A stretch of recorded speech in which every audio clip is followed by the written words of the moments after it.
Warning! The Stone Age Gamer podcast includes a lot of bad language. Cover your motherfucking ears.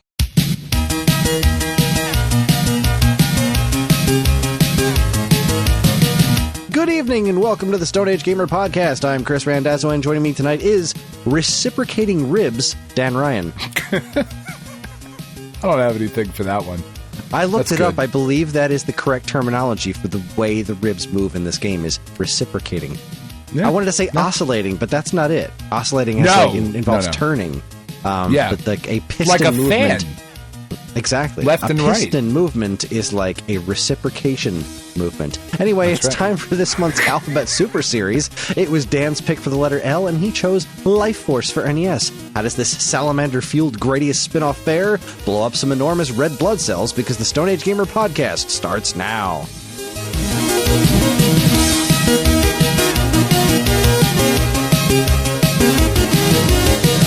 Hi everyone, this is episode 509. It is the week of April, not 5th. Boy, did I not do that?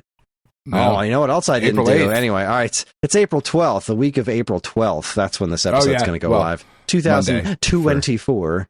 Monday for the early access folks. For Patreon subscribers. Yeah. I know. I understand. Eclipse Day. You get an Eclipse and a podcast on the same day if you're a patron? That's right. The Eclipse is only for patron subscribers. Like, if you are not a patron of this podcast, you cannot go look at the Eclipse. If you listen to this podcast, if you start it 10 minutes before the Eclipse, the podcast lines up with the Eclipse. The content, it's just like the Dark Side of the Moon. It's beautiful. With Wizard of Oz. Yeah. It's amazing how we planned that. We're very good at what we do. Right when the sun gets blocked out by the moon, Kris yells cunt really loud. It's amazing. It's just like, oh my God. I don't use that word often. I make sure when I do, it counts.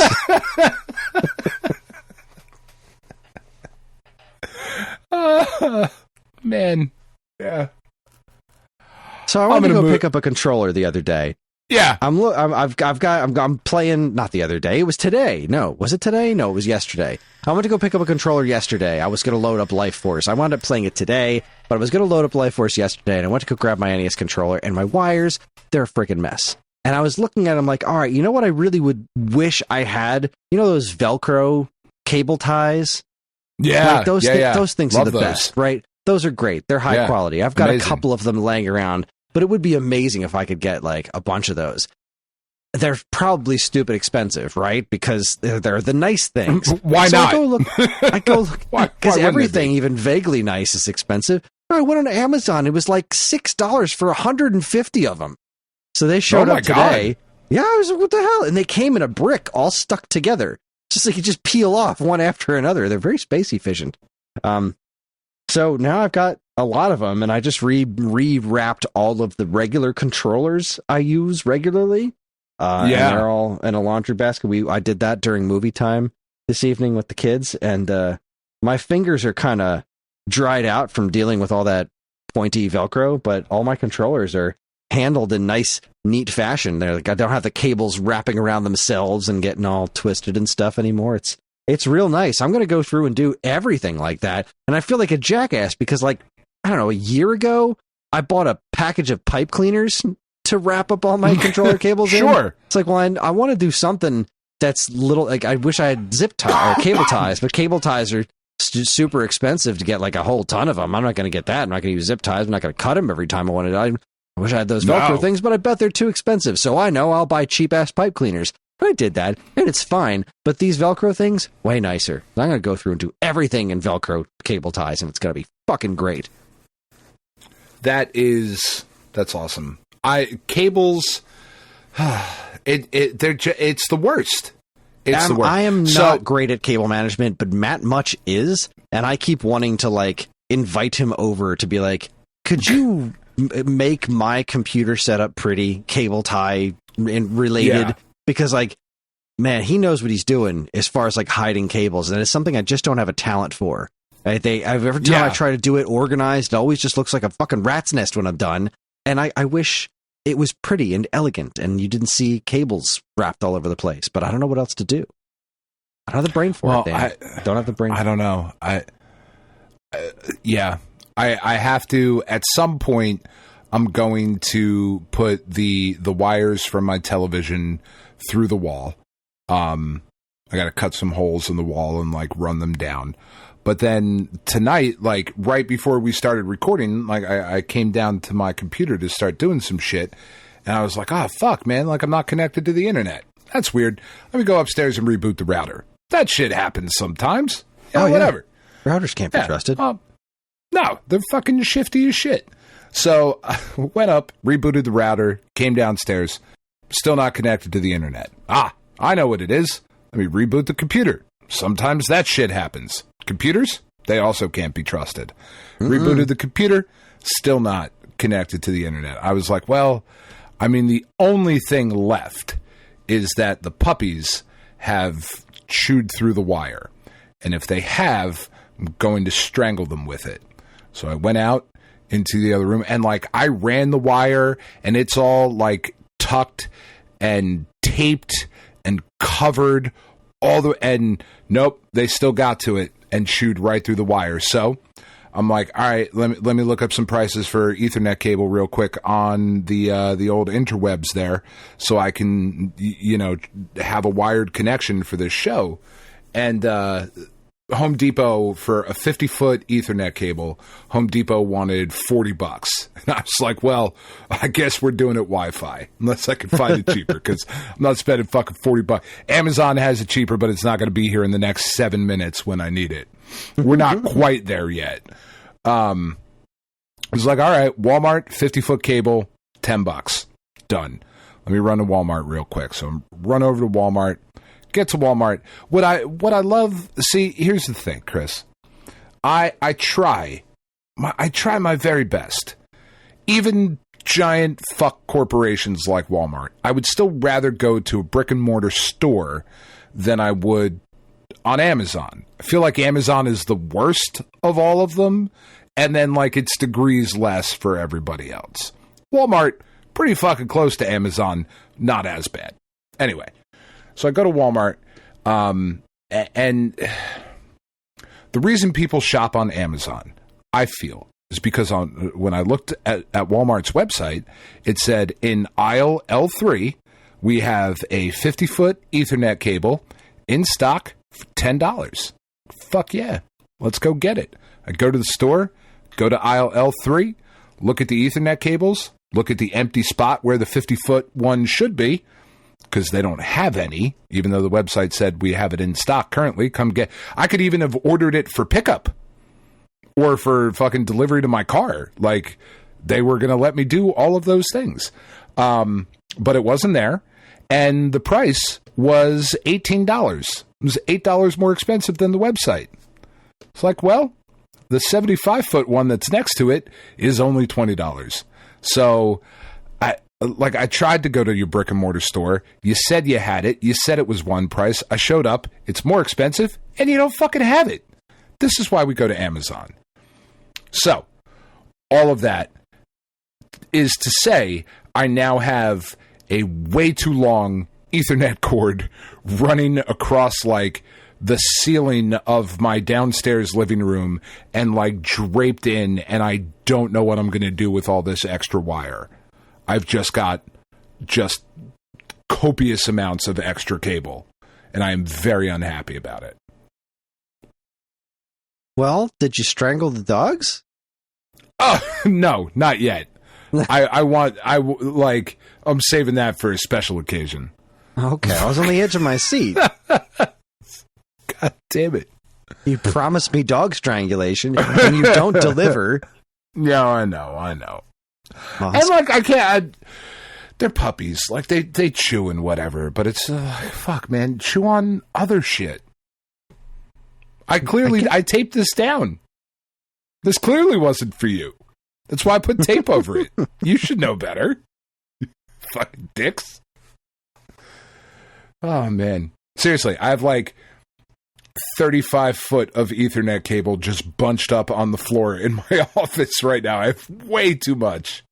How am I supposed to manage an extra 35 feet? Because like earlier, I thought, let me check it real quick.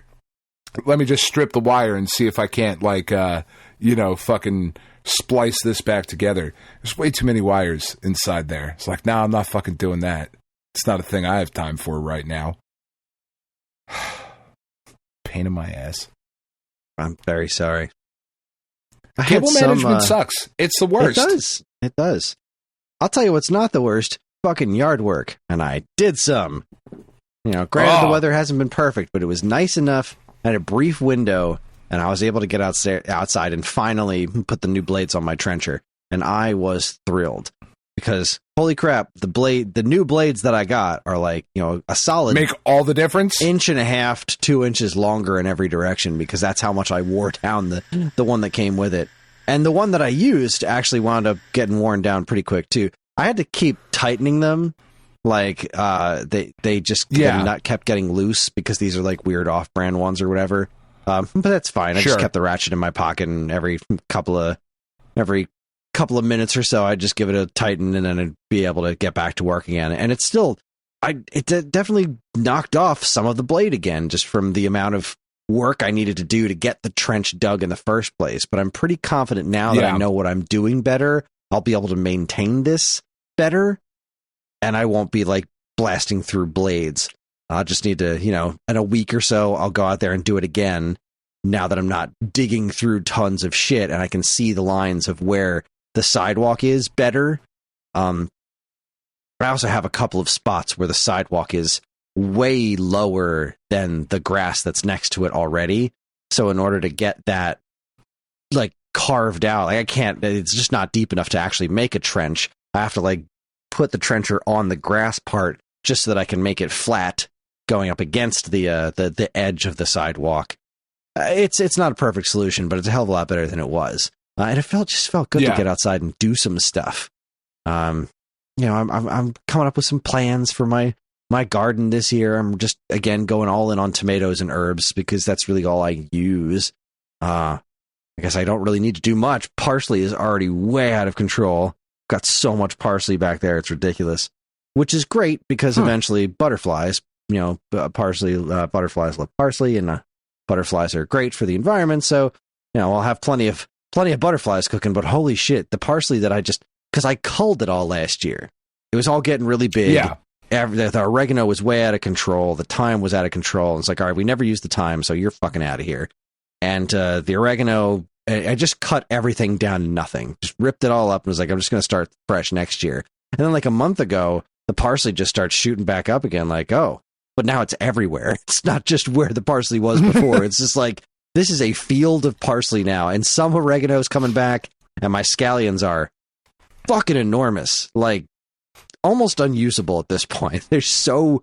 they're like an inch radius. Like, that's too big for scallions. They're out of control. They're fucking delicious, but they're just nuts. So I'm letting those go to seed, and I'm just going to let them... Let's see what happens, right? Spread the new ones, and I'll try to prune those regularly to keep them small. And that's what I'm trying to do with the parsley, because a couple of those plants are already like super thick and coming in like really thick and dark, and oh my god, it's delicious. I made a chicken parm pizza tonight. Was our specialty pie, and very nice. So we had some fresh Parmesan from last week when I made spaghetti sauce. I bought some fresh Parmesan to grate, and we had some of that left, so it was like extra sauce on the bottom, a layer of shaved fresh Parmesan, then the breaded chicken tenders chopped up into little bitty bits, thick layer of mozzarella, and then more grated Parmesan on top. And then after it comes out of the oven, I sprinkle a bunch of fresh parsley on it. And just like the couple of sprigs I got out of the back, I just, go out there with the shears, chop off a bunch of the tops, and then just grind it down. Smelled so good, damn good. It smelled so good. Like, this parsley is top freaking notch. I'm so excited about it. I'm going to cook so much weird shit this summer. Excited. Excited, simple. Oh my goodness. I'm happy for you, man. I still fucking hate it. I hate it so much. Parsley or gardening? Cooking. Oh, right. Cooking. I love cooking. Cooking, I just find to be fucking repellent. I love cooking, which is great for our budget, because it's a hell of a lot cheaper than ordering out. It really is. I really, honestly, I wish that I like to cook. I really do. It would be so much better. But no, that is just not a thing I like to do. And you can't make me. And I'd appreciate it if you'd stop fucking trying. Okay? No, you fucking do it. I'm going to come to your house. You're going to wake up in the middle of the night with a whisk in one hand and a bowl of eggs in the other. You're going to have one of that adorable chef's hat on, an apron, and nothing else. Nothing else, no. Nothing else. Apron's going to be on backwards, too. That way it's covering the important bits.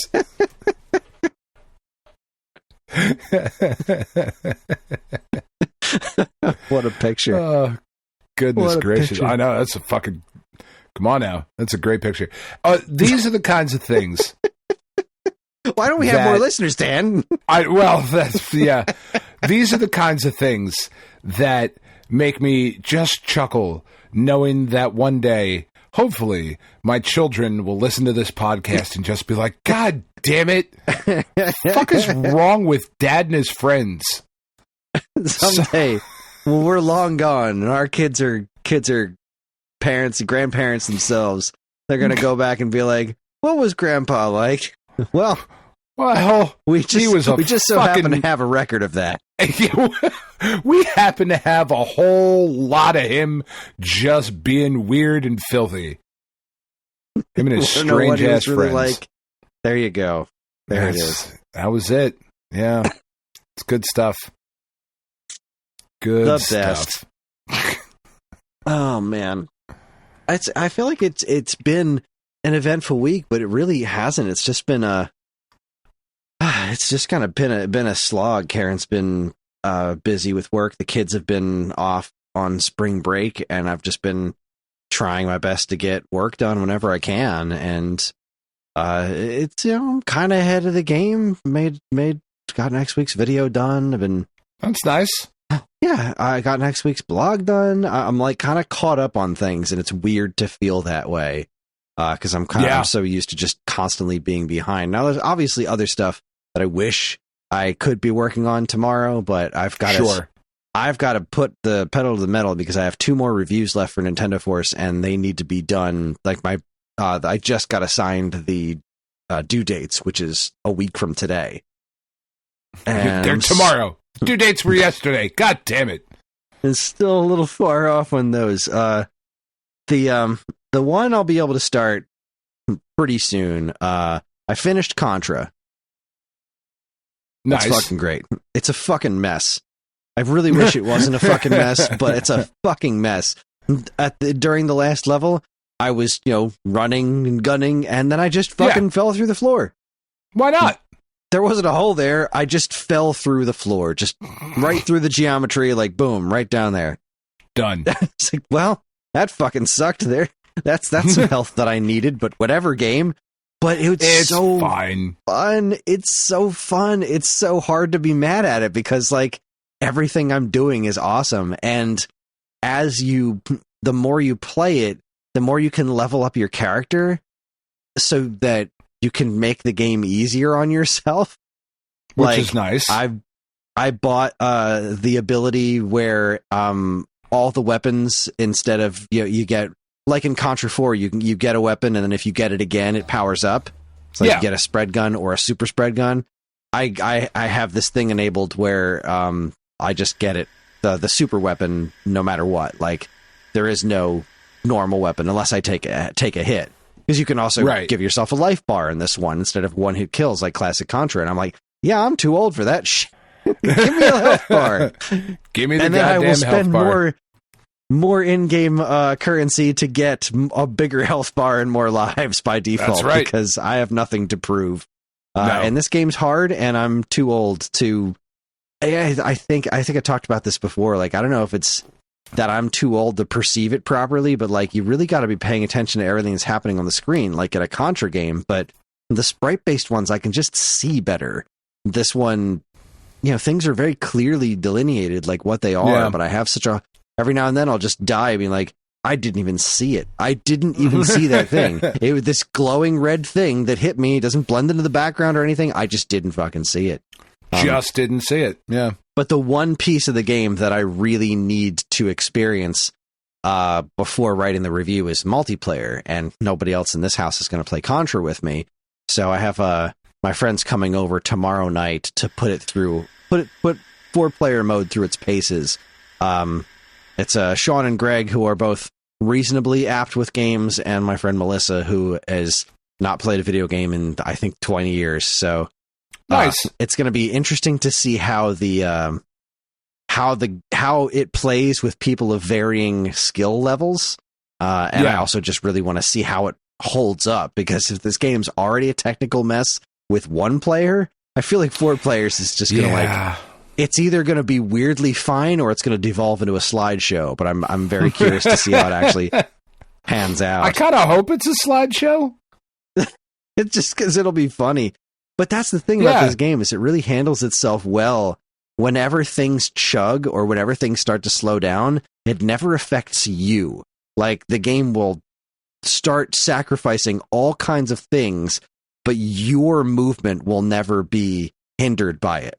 Like, when the game finally catches up, you are going to be exactly where you feel like you should be. And that's an impressive feat. Doom did that really well too on the Switch. Like, it was able to scale whatever technical problems it was having, so that it never affected gameplay, and that's the most important thing.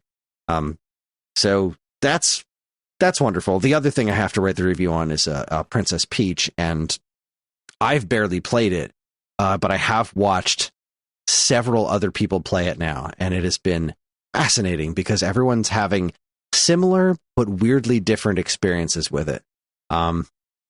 We had Easter, and the kids' cousins came out, and I had Ellie's cousin Josie play it. Now, Josie, her brothers play games all the time, but she almost never plays video games. Mostly probably because her brothers are like, yeah, you stink, and they're like they're not very welcoming to her playing games with them and not being inherently good at them. Well, she's a girl, so there you go. She was able to understand the game just fine, and she refused to give up. Every time she would die a lot, but she never gave up. She was just like, no, I'm going to do this. And she was driven to do it because she could understand what she was supposed to do. She just wasn't actually pulling it off, which I thought was very interesting because, I've seen her play other games where it's just like, nah, I'm out of here. No, I don't, whatever. I'm out. This sucks. This didn't immediately work for me, so I'm out of here. But she stuck with this one, which was very cool to see. Now, obviously, Ellie is in a similar boat where she's, Super Mario Brothers or Kirby or whatever it is. If it involves moving a character and doing something at the same time, she just can't wrap her head around it. And this one, she's really sticking with, and she's been stuck and frustrated a handful of times, but with a little help from me, just kind of showing her what to do, she's made it through. And she really doesn't want to give up either. So that's another big win. I had her friend, another one of her friends came over, and she plays games a decent amount. She plays a lot of Minecraft. And she handled the game very well. She read what the game was trying to tell her super, super well. And she thought it was adorable, and she had an absolute blast playing it. Then when her mom came to pick her up, she played the game, and she never plays video games, and she played the baking stage only, and she thought that was a blast. But she was getting stressed out, and it was so fun to watch this specific thing of like, all right, here's somebody who just does not have experience with video games. How is she going to react to the way this game works?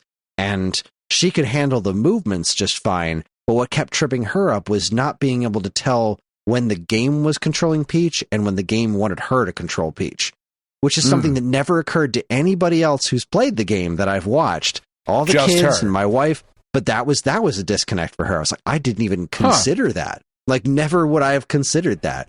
Another problem. Like, you mean during like cutscenes and shit? Like a cutscene will end, and she just didn't pick up on what the game was telling her. It's time to start controlling Peach again. Like when the camera pans out a little bit more, and it's like, here's the game, and she just stands there for a minute, like, oh, I guess I should be controlling her again. It's like, these are the things that we don't even think of because we understand video game language, but she didn't understand video game language. That was another thing. Josie kept not understanding that she needed to move to the right. Like, the stages tend to move left to right a lot of the times. And it was like, well, I just don't see the clear path, so I'm going to keep going back or try to walk into the background, because in the first stage, they're talking about how this castle in the background is in trouble. But everything's presented as a stage play, so it's a prop in the background. Right. But they keep saying that the castle's in danger, we need to get to the castle. So she kept walking back to that thing and trying to get into the background. Like, well, they're telling me I need to go to the castle. But the going to the castle means going to the right, like stage right. They keep following the plot. And that was another disconnect.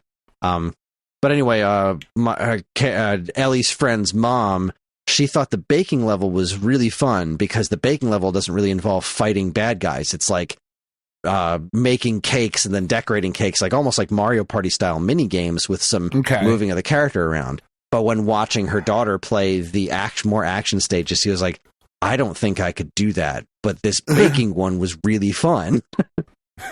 So that was really interesting. And then the neighbor girls, I had both of them play it, and they had also different reactions. Like, I have them all written down, but they interacted with the environments and they figured things out differently than everybody else did.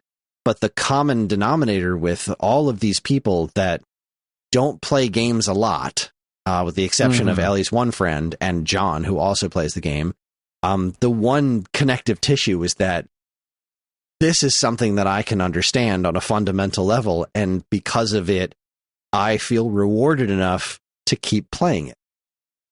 Which is kind of like the whole thing.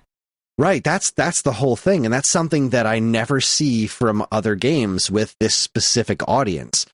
Now, usually I don't read reviews ahead of time because I always want to form my own opinions, but I was very curious what the discourse was around this, kind of before I went to all the trouble of getting all these people over to my house to play this game and see what everyone was doing. And the common discourse I kept seeing was that this game is too easy and it's not rewarding. So even little kids can play Super Mario Brothers and get something out of it. And this just seems like it's too easy for even them. It's for little kids.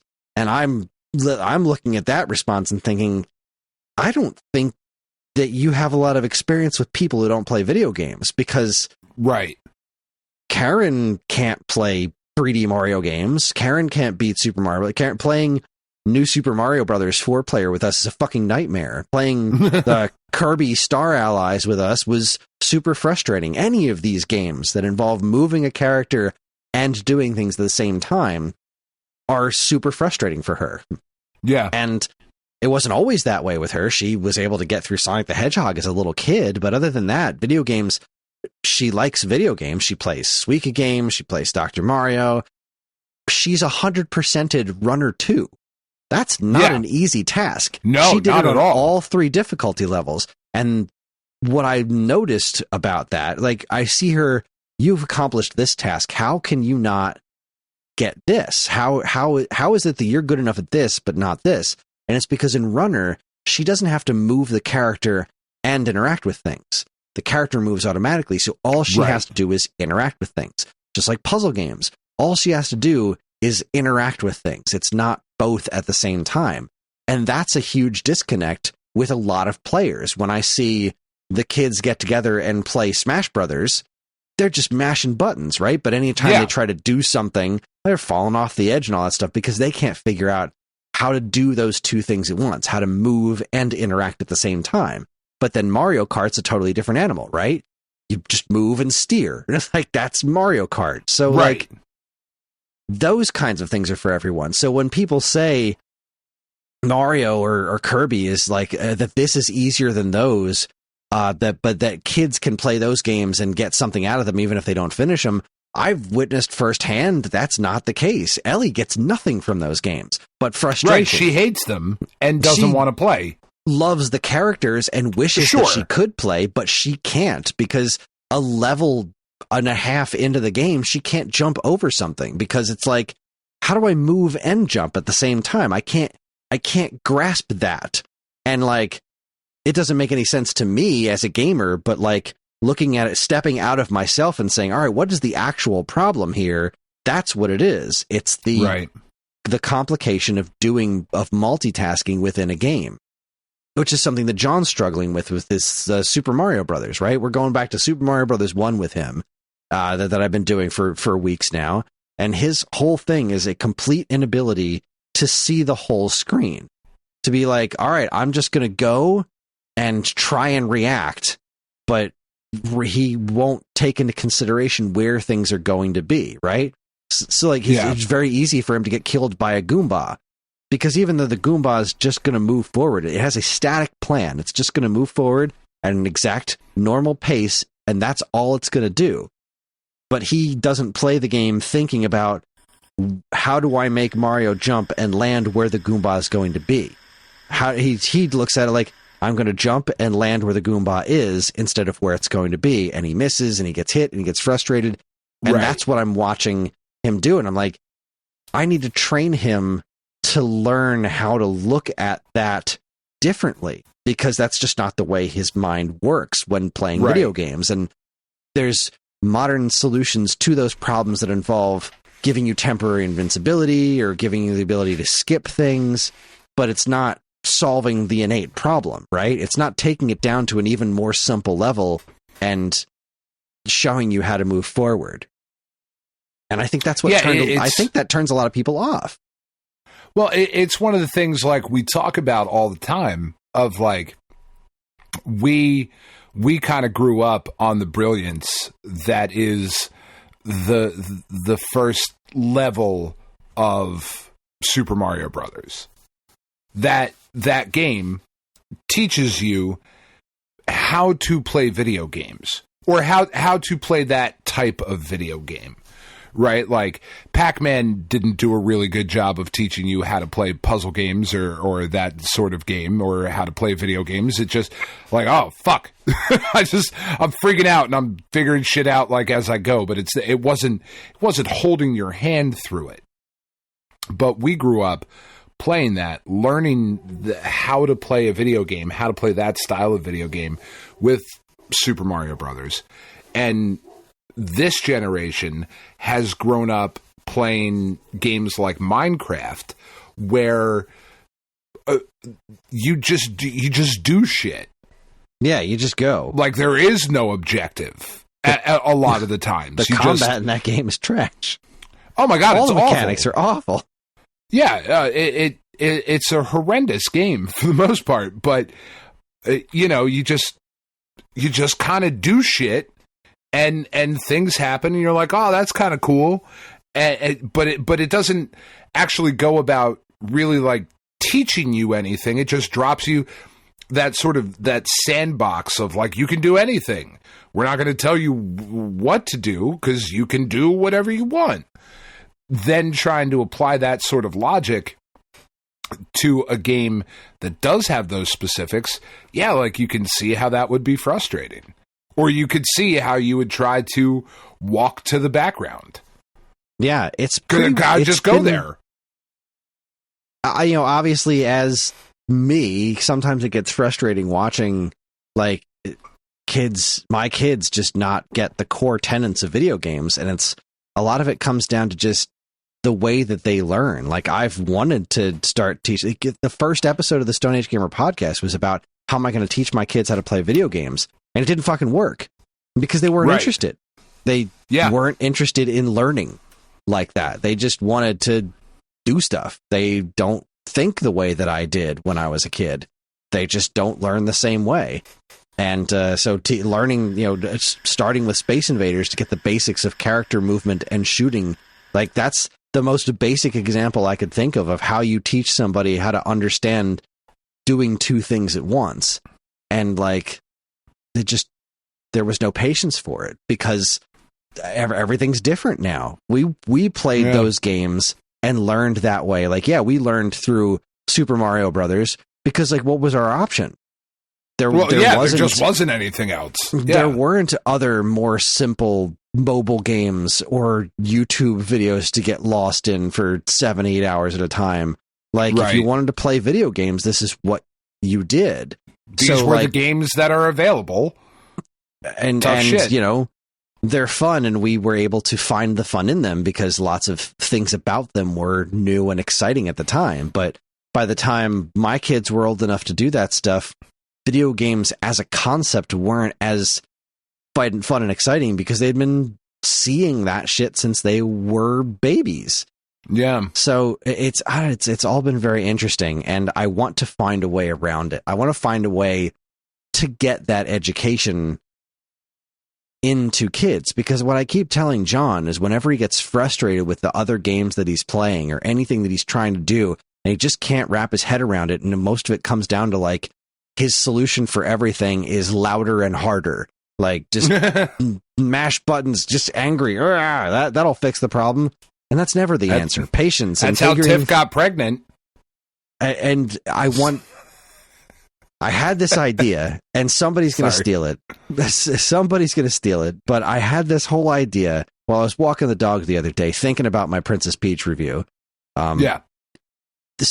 They should make, and I feel like it should be Nintendo making it because they have a way of making things fun, a game like Super Mario 101, and just have the game step by step teach you the core mechanics of every piece of like, this is how you beat this level.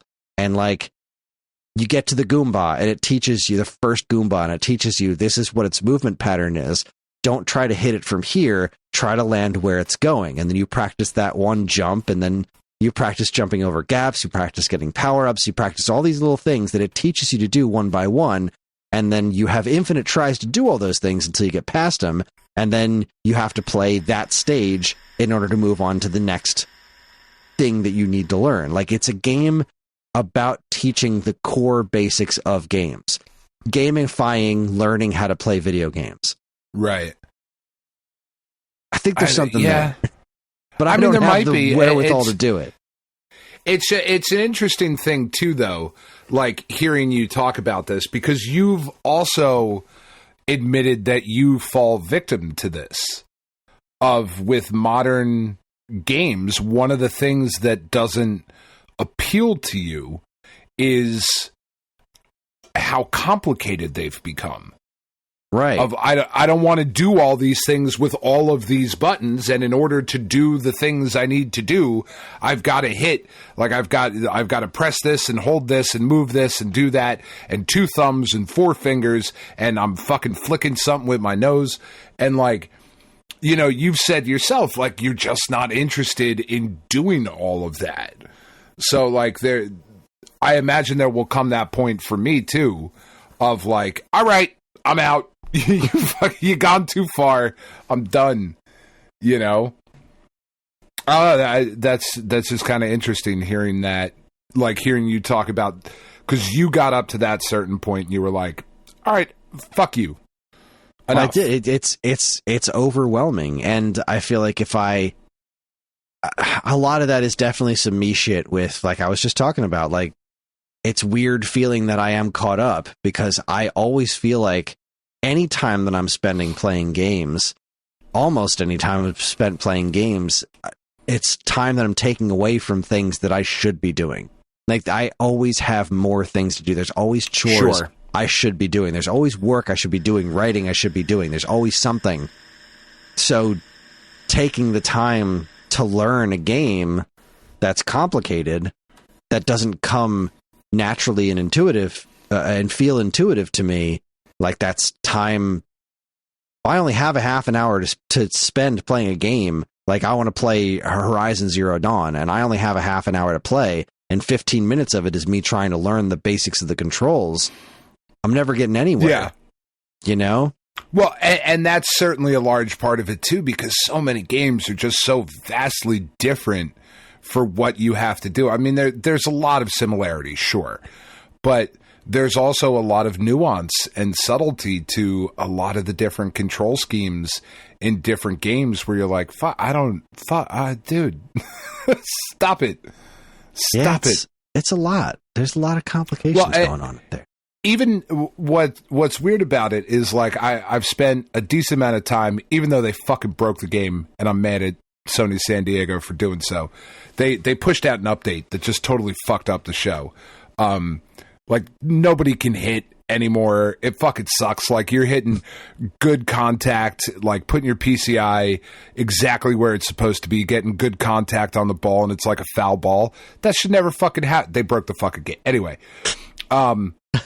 so last year or the year before, I forget which year, maybe 2 years ago, they introduced the pinpoint pitching control, which was, I talked about before. It's basically, for anybody who doesn't know, it's instead of a button press, it is a fighting game motion, for lack of a better term, on the right thumbstick in order to throw the pitch.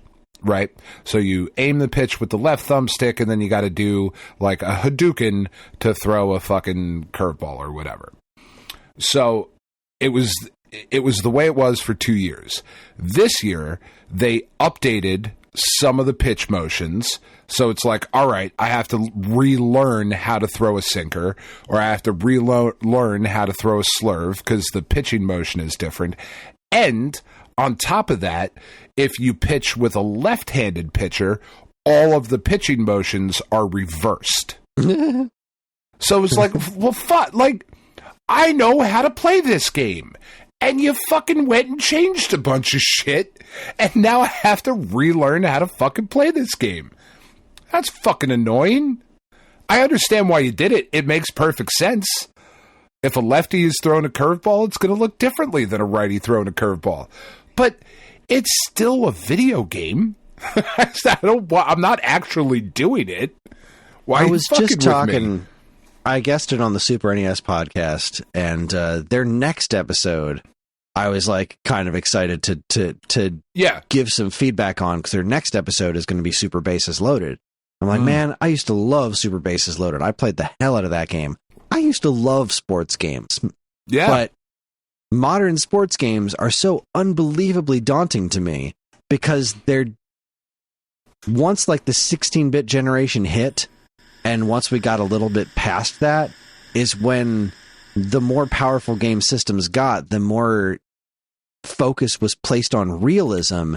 And I feel like a lot of the focus stopped being on just making it a fun game.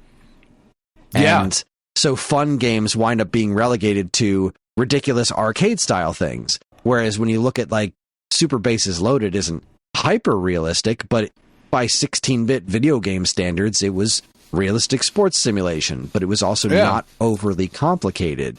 And there needs to be, I say needs like I'm in charge of shit, but there should be, if I were in charge of video games, somebody should be making sports games where the primary focus is fun, and then everything else comes after. Like, the first thing you need to do is make a baseball game that can be played by just about anybody who likes baseball, and make any augmentations, any, like, as deep as you want to get into it, make that possible. But it all has to come from a simple core tenet of, this should be fun. If this isn't fun and rewarding, like the basic core concept, just fun and rewarding, if that doesn't work, then none of the rest of this shit matters. No matter how realistic you make it, it doesn't fucking matter if the game's not fun. Well, like, I would love to see that happen with sports games again. I would love to see that happen. I would too. I would love to see something like NFL Street come back, or NBA Street. Like, those games were so fucking fun. They are, but you know what? They don't need to wrap it up in this street concept. Make the realistic sports game that fun. Make fucking Blades of Steel is so much fun. And then I think back to, like, I had a lot of fun playing the NHL 19 with my friends on Xbox Live last year.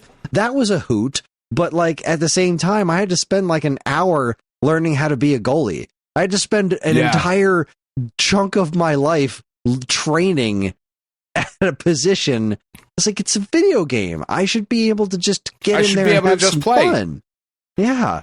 Well, like if you take Madden, for example, so when you're playing Madden, right, you're controlling the quarterback until you release the ball. But as the quarterback, you move the quarterback with the left analog stick.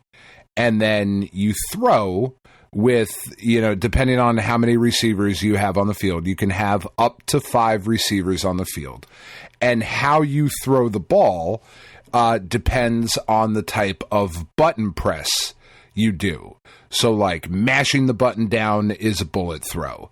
Tapping the button is a touch throw, and like a press and release is a lob, right? So just right there, if you've got 5 receivers on the field, you can throw the ball 15 different ways, okay? Just with the different buttons, because they're all pressure sensitive. Then on top of that, you can also aim the ball with the right analog stick to either be like a front shoulder catch, a back shoulder catch, high or low. So you've got all of these different things that you're trying to do at one time for, as you said, the sake of realism. Because on an NFL field, the quarterback drops back, and they're going to throw the ball with a certain amount of strength in a certain position to avoid the defender. And all of that's great, but man, that becomes fucking complicated in a video game. It's 2:00 in the morning. I'm fucking drunk. I'm just trying to go out here and win the Super Bowl. God damn it. If I wanted to play NFL, I would have been a fucking quarterback. God damn. Yeah, it's wild, man. It's crazy. But, it is a shame. I think ultimately, back to your original point, I think the big takeaway from this discussion is that it is a shame the Alpha Bros don't like Princess Peach Showtime. It is a shame. It is, because it's obvious, it's clearly a game that was made for them, and they missed the mark. That is unfortunate. There's really not a lot for the Alpha Bros to go play, This was right down the pike, right for them, right in their wheelhouse. Nintendo was like, who fucking, the wolves not sheep guys. Those are the guys we're fucking aiming for with Princess Peach Showtime. Like, why are they even fucking commenting on it? It's not for you. Stay out of it. It's just not for you. It's okay. And not everything is going to be. If you are going to comment on it, and that's why I did what I did, I'm going to comment on this game. I'm going to look at it through the lens of its intended audience, which isn't me. Like, I think it's cool that I get some fun out of the game. Like, I do think it's fun to play. It's pretty easy, but it's nice to have something nice and breezy from time to time. It's that's a good time. Whereas not everything has to be this fucking epic struggle. Yeah, where like everything's so serious. Just kind of like cruising along. That's a good time. Oh man! By the way, big pop just happened. I got $34.97 on each device. That's very exciting. That's glorious. I'm turned on. And the small one's going to go off in a little while. I'm aroused. Yeah. I mean, usually, good times. But like even more so now. Right. Why wouldn't you be? You would think. Think it would be getting less as I get older, game. Chris. It's not. I have to have the review for this game written in a week, and I'm personally I'd like to finish the game before I write the review. Like, I've now gotten all the information from other people, but I need tomorrow to play 4-player Contra, and then I need to try and beat this game like through the course of this week so that I can crank out a review. I think it's doable, but it's gonna be a slightly stressful week. But outside of that, really, there hasn't been much else game playing. I spent a little bit more time on my VCS. I wound up putting like an hour into Milli and Greg. I don't know if you remember me mentioning this game like months ago. It's just a cool little Dadish style platformer. I restarted the original Dadish just because I was itching for some Dadish. So I went back to the first game, and it's just such a delight. It's just such a simple platformer. The rules make perfect sense. It's funny, and there's no time limit stakes. Like, I really missed that with Daily Dadish, where everything was like, I got to speedrun it, or I won't get the star. I was just like, just fucking take your time. It's nice and chill. And Milli and Greg is a similar situation. And of course, I've played more Cash Cow DX, which is still a masterpiece. And I still don't think it's quite as good as Donut Dodo, but that's a really high bar. It's a very fun game. What's neat about this, and I wish Donut Dodo had this, and maybe it got it in an update and I just didn't realize it at some point, but Cash Cow has a practice mode where you can just skip to whatever stage you want. Your score won't count, but whatever stage you want, you can try over and over and over again just to practice that stage, because in order to unlock new modes, you have to play through the game like an arcade game, and you have to do it without losing. Like, here's your limited number of lives. Get through this game or game over. But the practice mode lets me figure out the mechanics on each stage. But the trouble I have with it is, again, it's this, I haven't quite tuned my awareness to make sense of the chaos that is this game. Because, like, and I had a similar problem with the last stage in Donut Dodo, where there's these doors all over the place where you had to, like, go in one and you teleport to another. And there's just, you have to have this situational awareness of where everything is at any given time. And in Cash Cow, the game moves pretty quickly, and it does a lot to notify you where there's danger. It's really, really brilliant. Like, as you move, if there's an enemy off screen that you can't see, a flashing arrow will show up right in front of you and say, there's something there. And I never see it. It's super obvious, but I haven't quite tuned myself in to pay attention to all those things.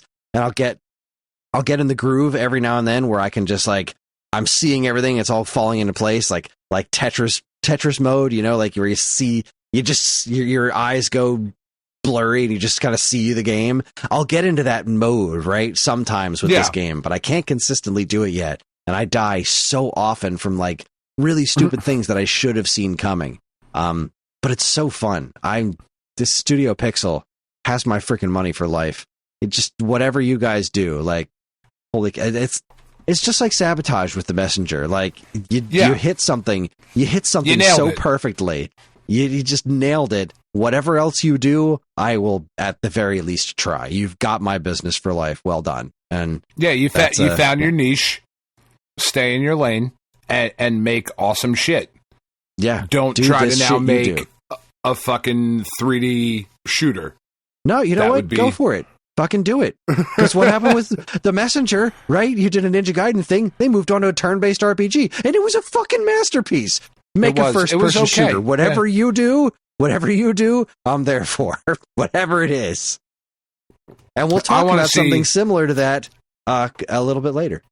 Yeah, I want to see Sabotage take on a 2D fighter, and I want them to make it as deep and meaningful as they've done with The Messenger and Sea of Stars. That would be amazing. And you know what? If anyone can do it, it's them. But if anybody could do it, it'd be them. Yeah. Oh, I love it. All right, so that's me and video games this week. What about you? What have you been up to? Really not too much. I have not had nearly as much time to get into any of the games that I wanted to get into this week. Like, I still have those demos sitting here, haven't touched them, because I had to fucking play this game that I picked. That took up way more of my time than I thought it was going to, because it's just that kind of game. We'll talk about that in a little bit. The new season of Marvel Snap did start, though, and they do this really, I don't know, making collectible card games seems really difficult, right? Like, it seems really, really hard. And Marvel Snap has done some really, really amazing things, I think, over their short existence, a little bit over a year that the game has been out. of really just making it super fun and pretty easy to jump into. And this is a game, as you were saying earlier, that does a really good job of kind of teaching you the basics before the cards get way more complicated as you go throughout the game. It does a really good job of introducing you to the basics of the cards, how this type of card game works. They are certainly limited by the structure of what they've come up with. You have a 12-card deck. You know, like that's it. You have a 12-card deck. There's 6 rounds. You start with 3 cards in your hand. Like, it's a very small amount of cards to have in a deck as compared to something like Pokemon or Magic where you're dealing with like 40 cards or whatever. But in an effort to keep the game, you know, kind of fun and interesting, they continue to buff and nerf cards as they go throughout the seasons. And some of the things that they do just kind of leave me scratching my head, you know, where it seems like certain things... Thanos is the big problem. Thanos has been... Isn't he always? Thanos has been a big problem in this game. Like, the meta of Marvel Snap, it has revolved around Thanos for quite a bit, because Thanos has the unique ability in Marvel Snap of adding the 6 Infinity Stones to your deck. So your 12-card deck is now... Is that why it's called Snap? Because the Thanos snap? Yeah. And you snap for cubes and that sort of thing. I get it. Took you a while. So I'm slow, man. What do you want? That's all right. But your 12-card deck goes to a 16-card deck, which is, you know, kind of a significant thing. And the stones add a lot of utility, and just there's a lot of advantages to playing a Thanos deck. And they are somewhat difficult to pilot, because if you're... The bonus for playing all 6 Infinity Stones is that Thanos goes from a 6-cost 10-power card to a 6-cost 20-power card. However, you can only put up to 4 cards at each spot. There's only 3 locations, so the most you can get out is 12 cards. If you have other cards that can draw, or there's a bunch of different ways to get all of your cards out. With Thanos, if you play all of the Infinity Stones, they're all relatively low powers. So you're adding at most 3 or 4 points to locations. That doesn't help you win. There's a lot of strategy that goes into it. The big problem with Thanos, though, has been every new card that they release is like, well, just put it in Thanos and it's awesome. So they wanted to nerf Thanos.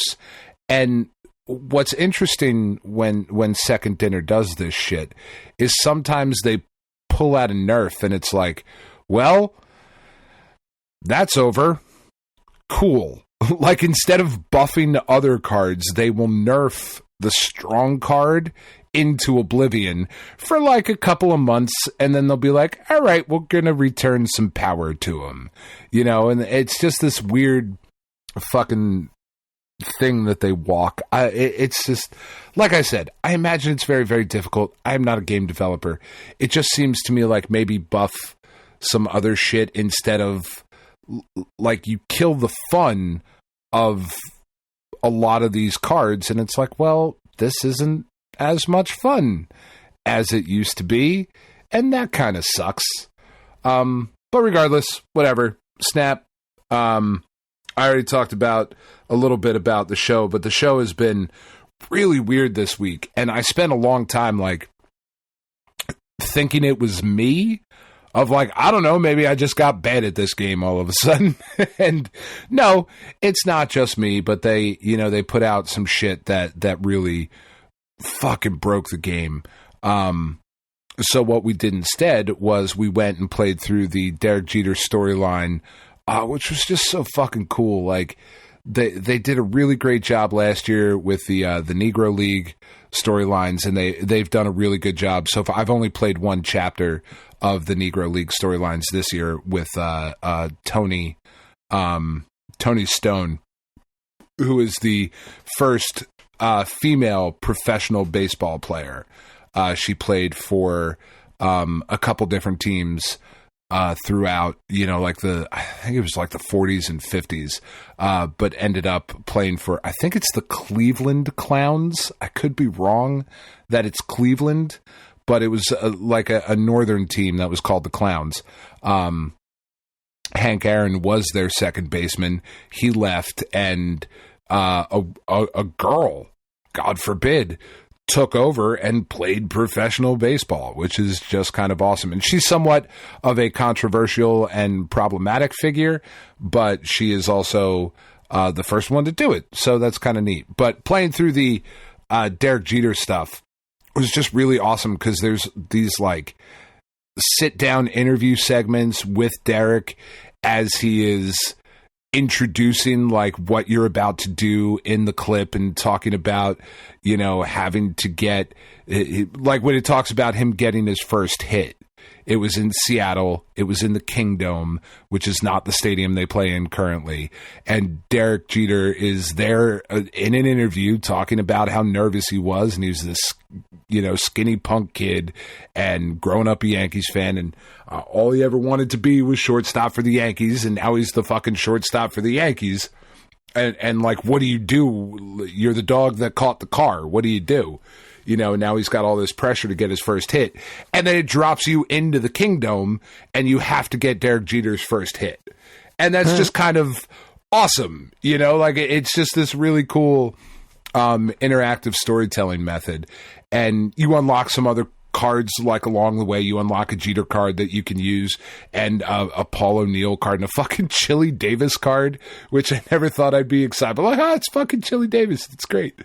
That kind of stuff is really cool. I feel like there should be more of that, following an individual player's career and then have you do their important moments. Like, I don't know much about F1 racing, but I know the name, I don't know how to pronounce it, Ayrton Senna. I know he's a really important figure, and Horizon Chase Turbo did an entire DLC pack that was his career, and you had to play through his races.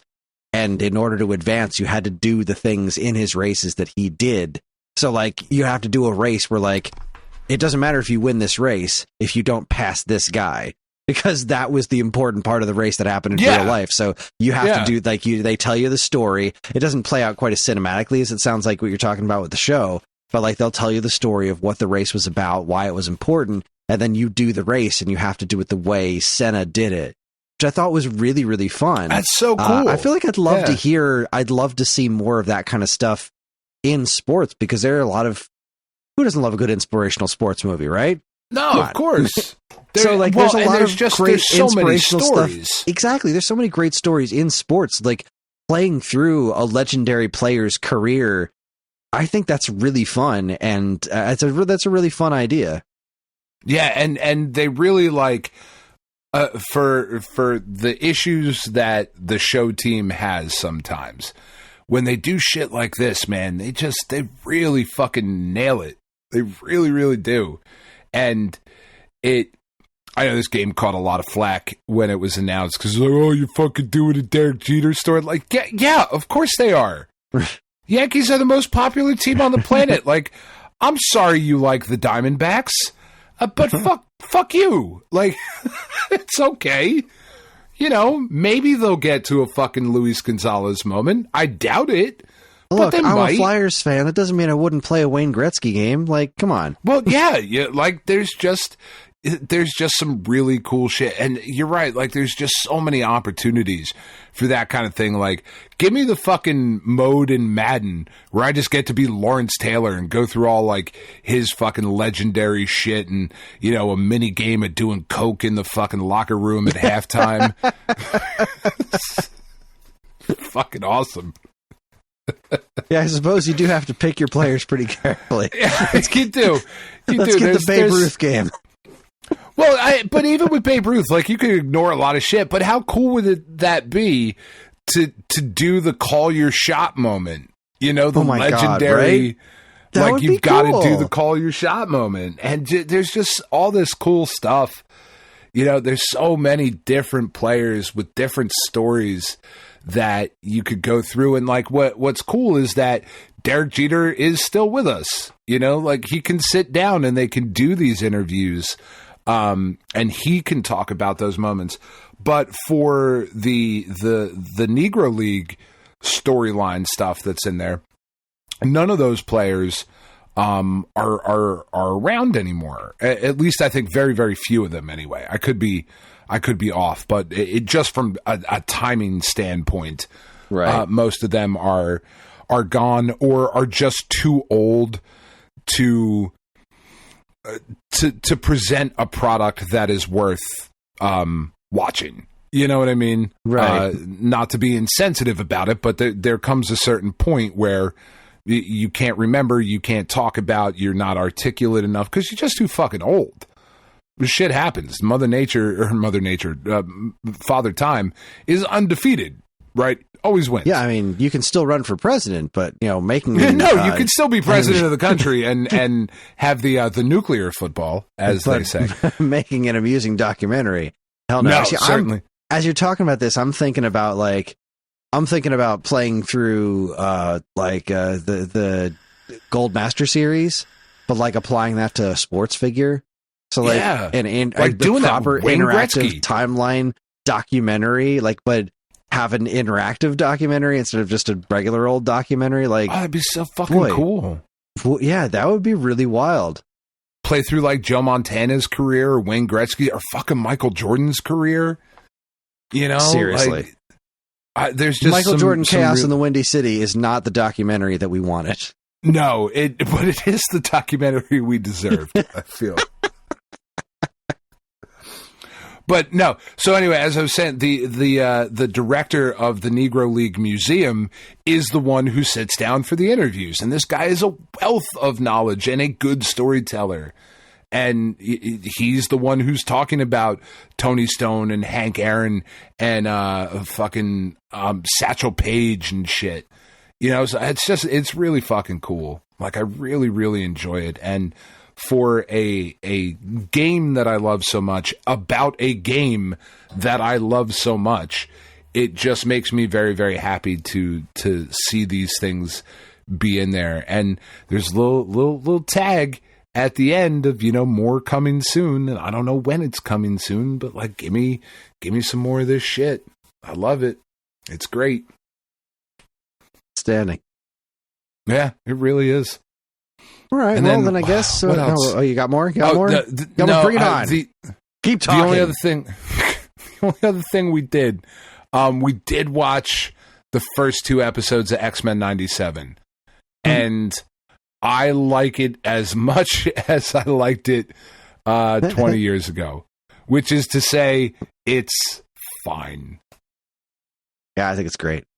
I liked the second episode, the Trial of Magneto episode, way more than I liked the first one.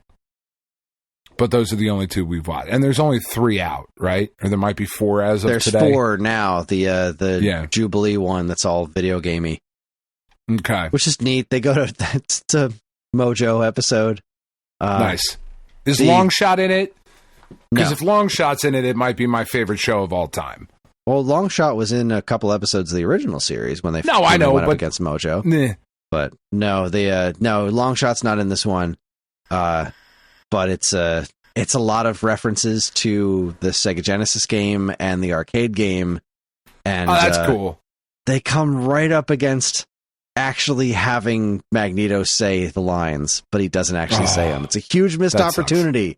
He doesn't say, I am master of magnet, and he doesn't say, welcome to die. Like, come on. You were right there. To die. We're so close. Yeah. All right. What are you going to do? Not much. All right. Well, then we are going to move on to our next segment, which is what's new at Stone Age Gamer. What is happening at the name of this podcast? What's going on? That was a smooth transition. I'm nothing but smooth. We'll figure this out. I'll stop stuttering over it one of these days. It's a new segment. We've only been doing it for like 2 weeks now, but here we are. Yeah, no, it's fine. This weekend, as we're recording, Andy and a couple other folks have a table set up at Pinbrew Fest, which is a pinball festival in Ohio. Now, granted, this was a week ago, so there's nothing you can do about it now. But it's fun to say that we set up a table at Pinbrew Fest, and it was cool. As of right now, we are currently expecting a restock on X stations soon. We've been struggling with our distributor to keep them in stock, but it's been a thing. It's happening. They sent more of them out, so we will be restocked on X stations by the time you hear this, and hopefully the supply will continue to roll on in. We are also finally, after years of no longer having access to sell them, we should theoretically be finally getting Power-Based Minis and Power-Based Mini FMs nice. back at Stone Age Gamer, which I'm very excited about. These are Power-Based converters, aftermarket Power-Based converters, which means play Sega Master System cartridges on your Sega Genesis. And the Power-Based Mini FM also incorporates the FM quality sound that certain Master System games had. They're neat devices. I'm glad to have them back. Another product that we have not been able to carry for a number of years is theoretically coming back soon, which is the Sega CD backup RAM carts. Cool. There is some issue with them, with the person we're getting them from, that they're trying to work through. So hopefully in the next couple of months, we will have Sega CD backup RAM carts back in stock. And speaking of back in stock, we had a huge plush restock this week. So if you're looking for video game related plushes, we should have a whole bunch of them on the site, as well as we just added a bunch of pre-owned flash carts in our inventories. We do have a flash cart trade-in program, if you are unaware, and it's all good times. And a bunch of the ones that we had gotten traded in have just been put up, including some Super HD System 3s, some Turbo EverDrives, and more. And that's pretty much what's been going on at SAG this week. Been fun. Yeah, buy shit. Yeah, do it. Ryan needs a new yacht. He's only got the one, and it's kind of small. It's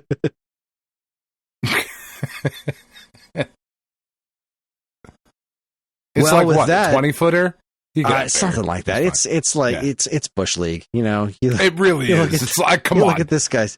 You look at the yachts that our competition are floating around in, and you think, right, come on, you got to represent us better than that. Well, I know. He shows up to the yacht club in the little fucking shorty shorts with the white shoes, and all the other yacht owners are just laughing. Like, this chucklehead. Starter yacht. Come on. Fucking secondhand starter yacht having motherfucker. You don't even have a sweater tied around your shoulders, you prick.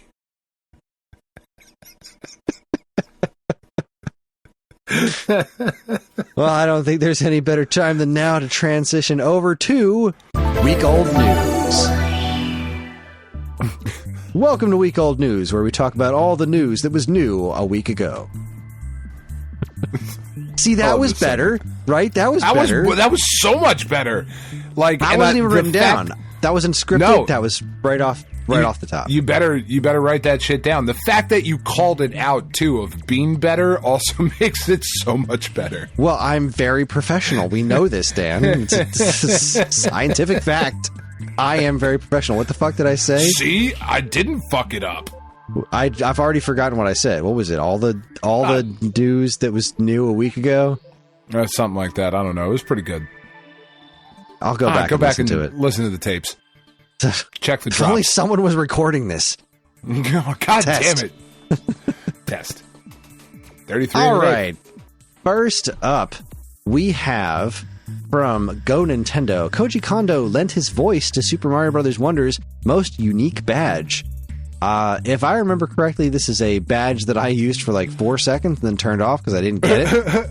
It's just like a badge you earn for 100% completing the game that changes a bunch of sound effects. And they changes the sound effects to like voice, like someone saying the words of like bounce and boing and things like that.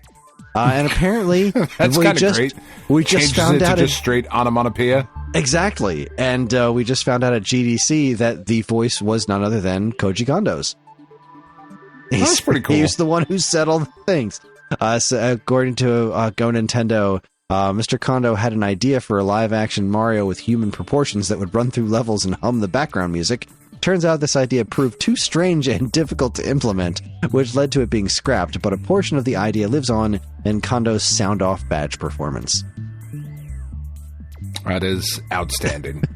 Love that. Live-action Mario game where he's humming the music through the background level sounds horrifying, and I kind of want it to happen. Sounds like fucking Gronk from Emperor's New Groove. Yes. You humming your own theme song? That movie's so underappreciated. That movie is so underrated. It's so good. It's one of the best Disney movies. All right, next up from Push Square, Game Pass woes for indie devs as Microsoft and Epic funding reportedly drying up. This was an interesting read, because if you remember a couple of years ago, with the Epic Game Store was just like cutting sweetheart deals left and right, and apparently all this stuff like Game Pass is the funds for them are just not the checkbook isn't balancing, and it's starting to hurt indie developers that were kind of relying on these things to get their games into these services. It's just not really working out for everybody anymore, which is yet another sign that portions of this industry might just be heading towards a pretty nasty crash. I can't say this is terribly surprising. I was just, what was it? I was just this morning, I was listening to, because I tend to not actually watch it, but I was listening to this week's episode of Last Week Tonight, the John Oliver show, and he was doing it on the food delivery services, and apparently, like, Grubhub and whatnot, and Uber Eats, they're not profitable. I can't imagine how they would be. They spent all this money getting to this point, but none of them have actually turned a profit yet, which is like, this is so weird that this is the way so many businesses work. They get to this point where, like, everybody starts doing a thing, and then they start buying all of each other out, and then, like, it's just like, it's the whole fuck around, find out thing. Like, and we're currently at the tipping point between the fuck around and find out phase of that. And that's what it seems like is happening with all this Game Pass stuff right now, too. It's, let's see, this article says it's an unfortunate, if not surprising situation. Looking at Game Pass, it's always pushed for day one releases, and Microsoft's bottomless coffers have bankrolled countless small titles to ensure they're part of the package.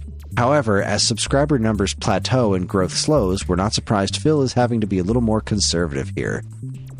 So it's something to look out for. I mean, obviously, saying the funds aren't there is ridiculous when talking about these multi-trillion-dollar corporations. Like, you can afford anything you fucking want if you want to, but it's still one of those. It didn't really feel good. It's not a feel-good story. Yeah, well, and it like you said, it's just really not all that surprising. Like, no. These companies didn't get to be fucking disgusting billionaire trillion-dollar companies by, like, giving money away. No. Yeah, like, that's not a thing that they did. You know, they want the money. I want all of it.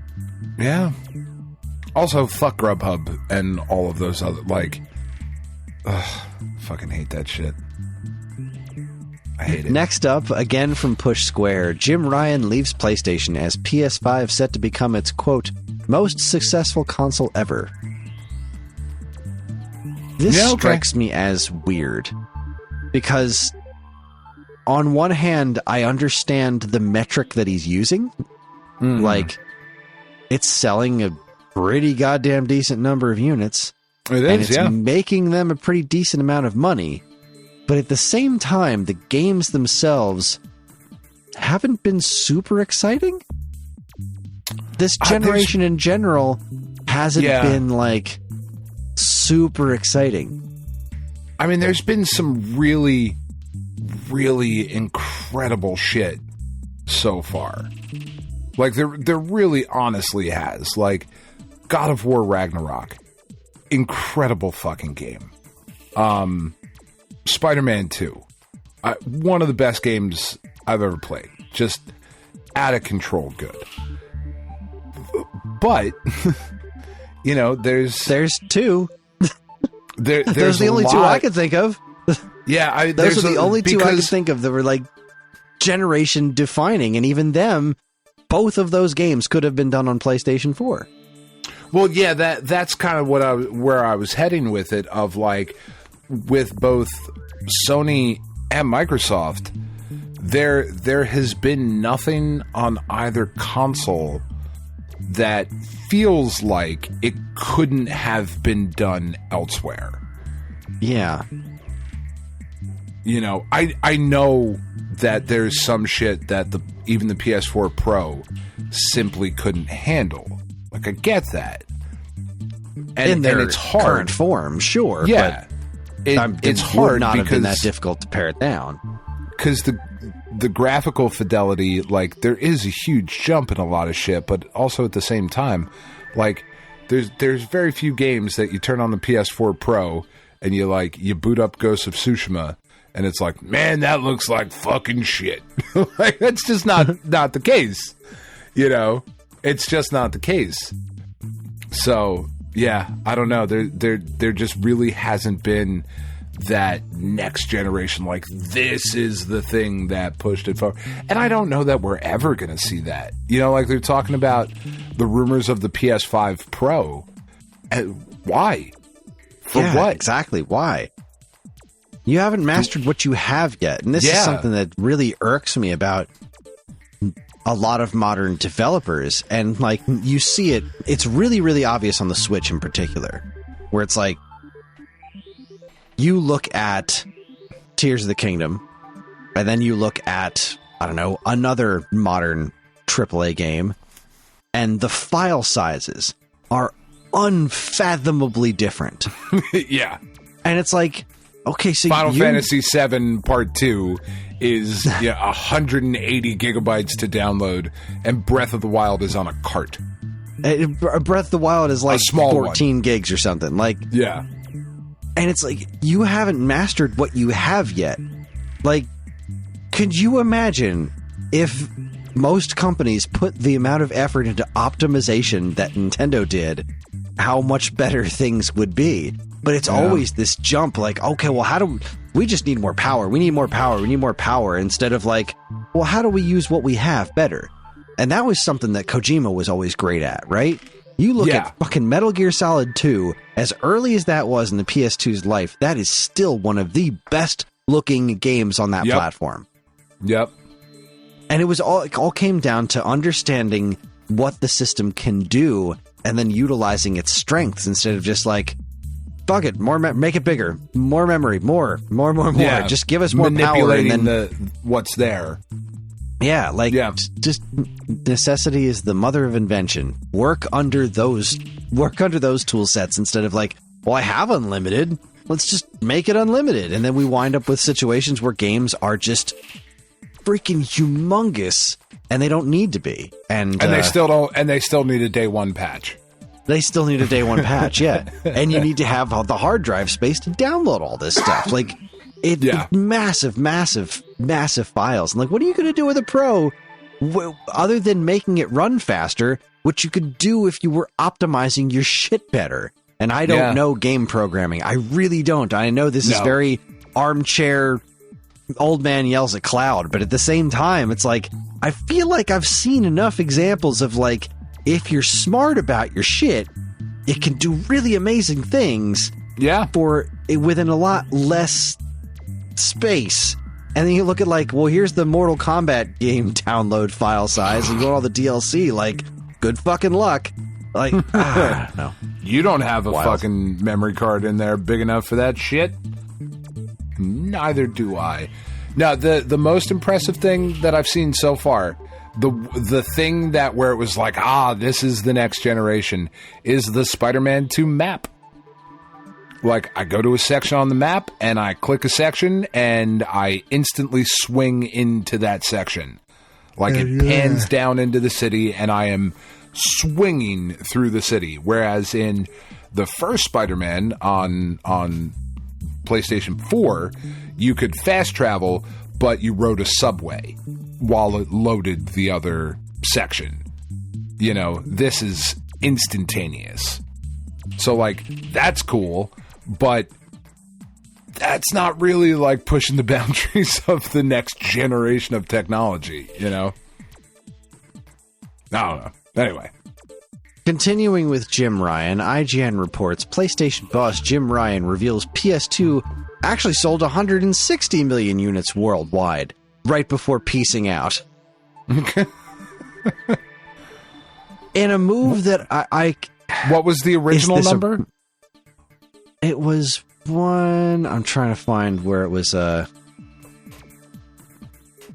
People have been operating off of the 150 million number for a while now. I think it's 155.1 million was the last official report. If I'm reading this right. And that's the number that people are looking at like, wow, the Switch might actually beat that. Like, or at least get close to it. And that's crazy, right? Because I think the Switch only has to beat the original DS and PS2 now. I think those are the only two systems that it has yet to beat. And the system hasn't even been through a price drop yet. So almost as if to say, like, oh, the Nintendo might take our record for the best-selling system of all time. Well, I'm leaving. Nobody can get me in trouble for this. We sold 160 million. Prove we didn't. Bye. Prove it. Prove it, you fuckers. Go back 30 years. Which isn't to say, looking at it, it's not completely unreasonable because the PS2 was technically still being shipped for another 2 years after their last reported number. So it's possible it sold another couple million units. Possible? But why? The DS is sitting at 154.02 million sold, and the Switch is currently at 139.36. So I don't know. It just seems if they release like a Switch 2 next year, do they hit that number? Do they overtake it? I don't think so, right? They do if they drop the price. You think? If they still? I do. Because not everyone. If they keep things up the way like PlayStation 2 continued to sell for at least a year or two after the PS3 was on the market, not in insane numbers, but the Switch has an incredible library of lots of readily available shit, and if they drop the price to make it more affordable, like here's the Switch 2 and it's $350 or $400 or whatever it's going to be, or even $300 like the Switch currently is, and say, well, here's the Switch at $99 or something. Like, yeah, I think they could move it if they're aggressive with it. Maybe. Sure. I don't know. Maybe. It's possible. I don't know that it matters. I don't know that it matters either. Like, it's insanely successful. It just... What a dick. Like, I don't know. Maybe it did. Maybe he's rounding up. Maybe he's just saying shit because he's Jim Ryan. But yeah. He's not in charge of PlayStation anymore, and we're all better off. Speaking of PlayStation, one thing, I just don't know if this made your list or not. I don't think it did. The one game when we did our preview of like, hey, these are the games we're excited about. One of the ones that I was really excited about, they showed off at, what was it? The Game Awards? I think it was the first fucking time they showed off that Tales of Kenzera Zao, the Metroidvania that looks like set in, like it looked almost like a Black Panther game. At first, it was this looks like fucking Wakanda and shit. That is going to be a day one release on the PlayStation Plus on April 23rd. So we were just talking about like those day one releases. PlayStation really doesn't do that very often, but they are doing it with this one, and that's pretty cool because this game looks really incredible, and I hope a lot of people play it, and I hope it's great. Awesome. Yeah. Sticking with PlayStation, Retro RGB is reporting the PlayStation 2 5000X replacement shells are coming. Yoei, the creator of the Retro is Cool replacement console shells, has just opened pre-orders on PlayStation 2 versions. This is a bunch of cool replacement PS2 shells. It's only currently fully compatible with the 5000X and 5500X models, but there are future models apparently planned for the 3XXXX whatever models. Yeah, sure. We carry a bunch of their stuff, the Retro is Cool shells at Stone Age Gamer, so I assume that we will be getting these once they become available to us. Looks like the colors they have currently are solid white, solid black, clear, transparent red, and transparent purple, and they all seem to have vertical stands as well. Cool. Yeah, that's pretty neat. The kits are gonna wow, the kits come with a bunch of pieces.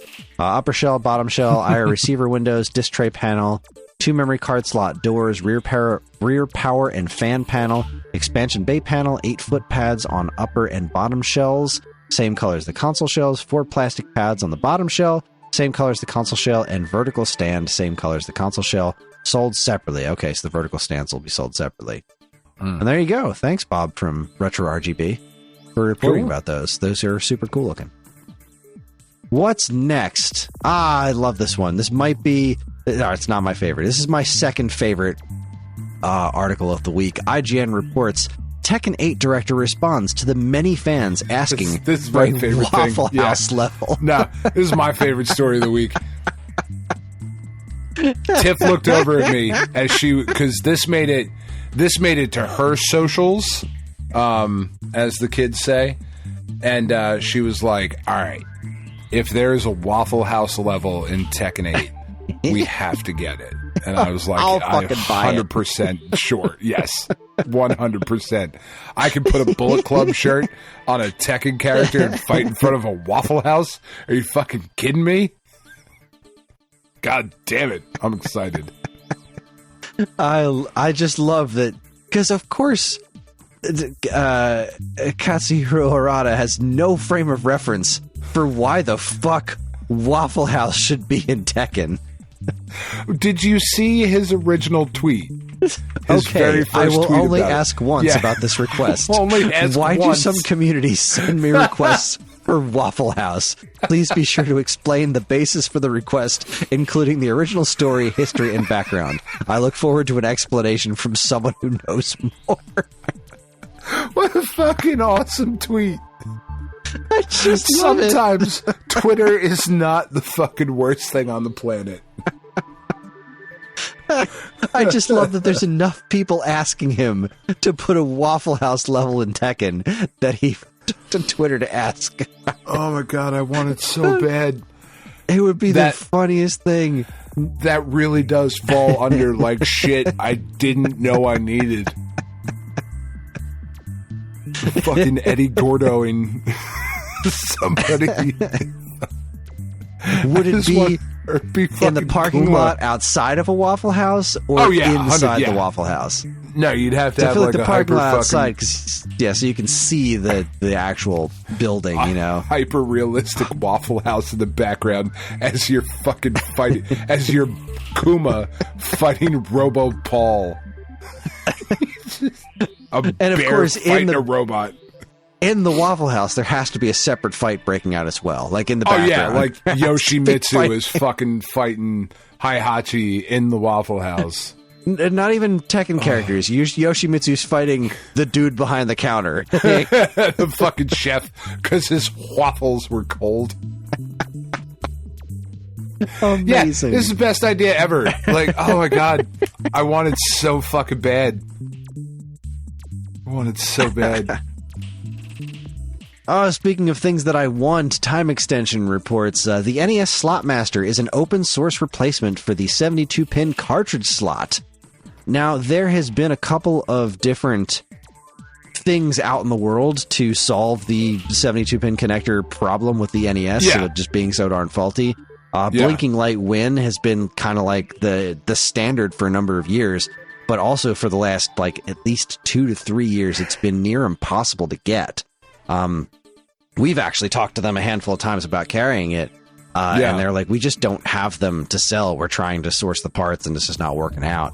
But this one is, there was also another one that I learned about in this article that they call out, called the Nintendo Drawer, which is interesting. Never heard of that one. Yeah, I hadn't heard of that one either. But this one actually I saw popped up in Stone Age Gamer's Twitter feed. This is from Merlin Shaw on Twitter. Was posted. I'm very pleased to announce the NES Slotmaster 72 pin drop in replacement. This has been in the works for almost a year, but absolutely worth it. It's open sourced, all files to build this yourself, minimal components. This can be built for less than $20. That's pretty awesome. I believe this tweet was then responded to by Laserbear Industries, saying that they're going to be they're going to be making these to sell. And they're going to be, Greg from Laserbear Industries. We are getting the parts ordered in bulk. We'll be doing DIY kits at $20 for the first round.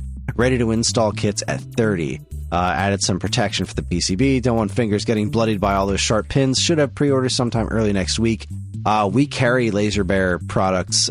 We also do 3D printing ourselves too. So I wonder if we'll be getting some from Laserbear, if we'll be making our own to sell on our site. But this does seem like I haven't talked to anybody yet about it, because everybody's at the Pin Brew Fest this weekend, so there's not really too many people to talk to about it. But this seems like the kind of thing that we should absolutely be carrying at the store, especially considering how much we've wanted to get our hands on Blinking Light Win, because there's nothing quite like having a front-loading NES that actually, reads your fucking games.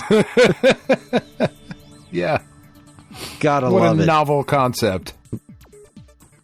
It was a brilliant-looking design, but and it was fun, putting the cartridges down and the clicky, springy noise. But at the end of the day, sounded great. That shit was not built to last. No, does not work.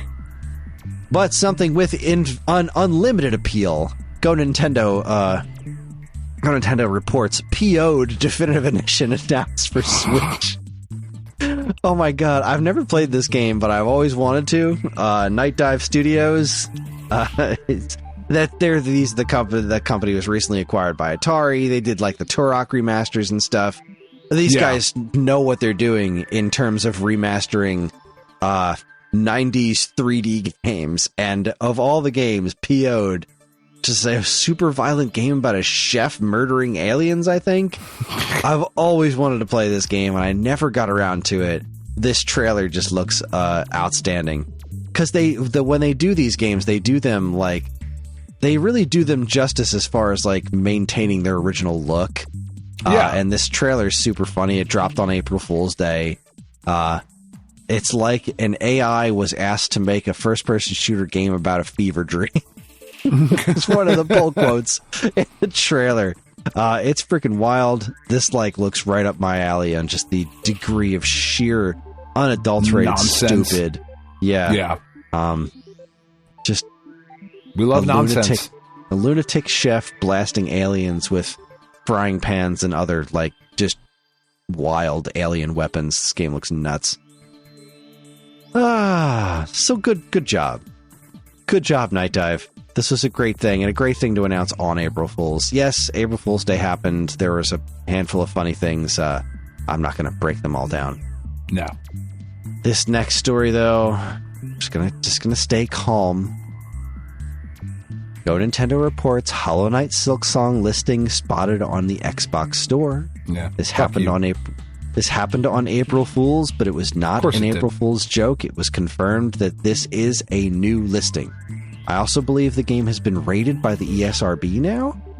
I don't give a shit. I don't fucking care. It's not happening. I'm just saying there was theoretical movement in the world of Silksong. I refuse to get any hopes up at all. This nope. I'm reading the Go Nintendo article. This seems to have been noticed by Wario64. Wonderful Twitter account if you don't follow Wario64, constantly posting good deals and bits of information. Yeah. Okay. No, fuck. I don't care. No. It's not happening. Is what I've convinced tiddlywinks myself. with our hearts. That's right. I'm going to save this one for last. I'm going to save that one for last. Okay. This next story here also comes from Retro RGB. Bob let the world know that Tempest 3000 for Nuon is getting an official licensed reissue. Which sent me down a rabbit hole of, what the fuck's a Nuon? I've seen that thought. name around, and I never actually knew what that thing was. No. Now I do. I know a fair amount of shit. Like, I consider myself to be, relatively well-versed in this fucking nonsense. And I saw that thing, and I was like, man, I'm not trying to learn about some new shit. Fuck, I don't need to know. I started looking at this, and I was like, oh, great, now I want one. I'm not going to get one. That is the difference between you and me. They're not affordable, especially the controllers, which look fucking hideous. The controllers look terrible for this Nuon thing. It's like a DVD player that also plays video games, and it's... Yeah, fuck all that. Jeez. But Tempest 3000 was only on Nuon, which I don't think I ever knew that. And, I mean, I knew it from playing through the Jeff Minter story. Yeah. I was like, well, why isn't Tempest 3000 on there? Oh, because they don't have a fucking Nuon emulator. Because who has a fucking Nuon emulator? I'm shocked. After everything they did in Atari 50, I'm shocked that they didn't take the time to come up with their own unique Nuon emulator and be like, no, we're making this happen. We are making this happen. We're going to spend way too much money making it happen. But bless our hearts, we'll make Tempest 3000 available to the masses. I cannot believe Songbird Productions have just opened pre-orders on an official repressing of Tempest 3000 for the Nuon. This is a complete in-box reissue, fully licensed from Atari, and is functionally identical to the original. That's fucking nuts.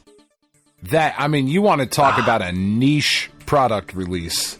Oh my, there you go. Love to see it. You love to see it. Fucking masterpiece. Push Square. Oh boy. Yeah, I'm definitely doing the other one last, because this one's just infuriating of what it has inspired. Random, Push Square is posting Lara Croft tops Mario as the most iconic video game character of all time, apparently. I love the way this article is written. At the top of it, it says, well, BAFTA was clearly looking for headlines within this news, and boy has it got them. The British Academy of Film and Television Arts recently hosted a poll asking people to vote for the most iconic video game character of all time, and the results are, to be frank, shockingly inept. Granted, this was a poll of around 4,000 people, which is not a lot of people for a poll of this type, and you can clearly tell how old these people are because of the answers. Perhaps during the PlayStation 1 era, you could definitely make an argument that Lara Croft would be the most iconic video game character at that period in time, where she was at the absolute height of her popularity as a character, because hey, video games and boobs, that's a great combination. That is a great two great tastes that taste great together.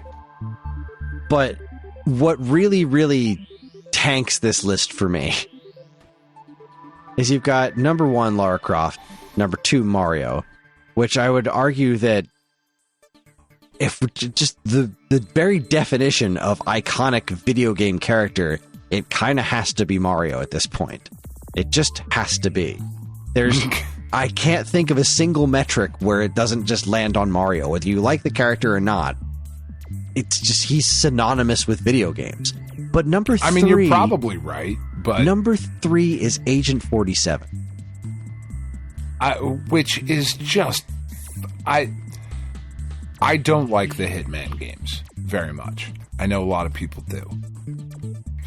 That is inaccurate information. It is patently false that Agent 47 is the third most iconic video game character of all time. No. It just off the top of my head, Master Chief would be... Master Chief has more of a legitimate claim to the number 1 spot than Agent 47 has to the number 3 spot. I would concur. We've got number 4 is Sonic the Hedgehog. Number 5 is Sackboy. Number 6 is Pac-Man. Nope. So yes, Sackboy is more iconic to video games than fuck-mothering Pac-Man. Nope. No. Just not true. That's just... And this is why, boys and girls, when you watch the news and they're like, well, you better fucking worry because the polls say, don't listen to them. I mean, be worried, but not because of the polls. Yeah. The polls are fucking dumb.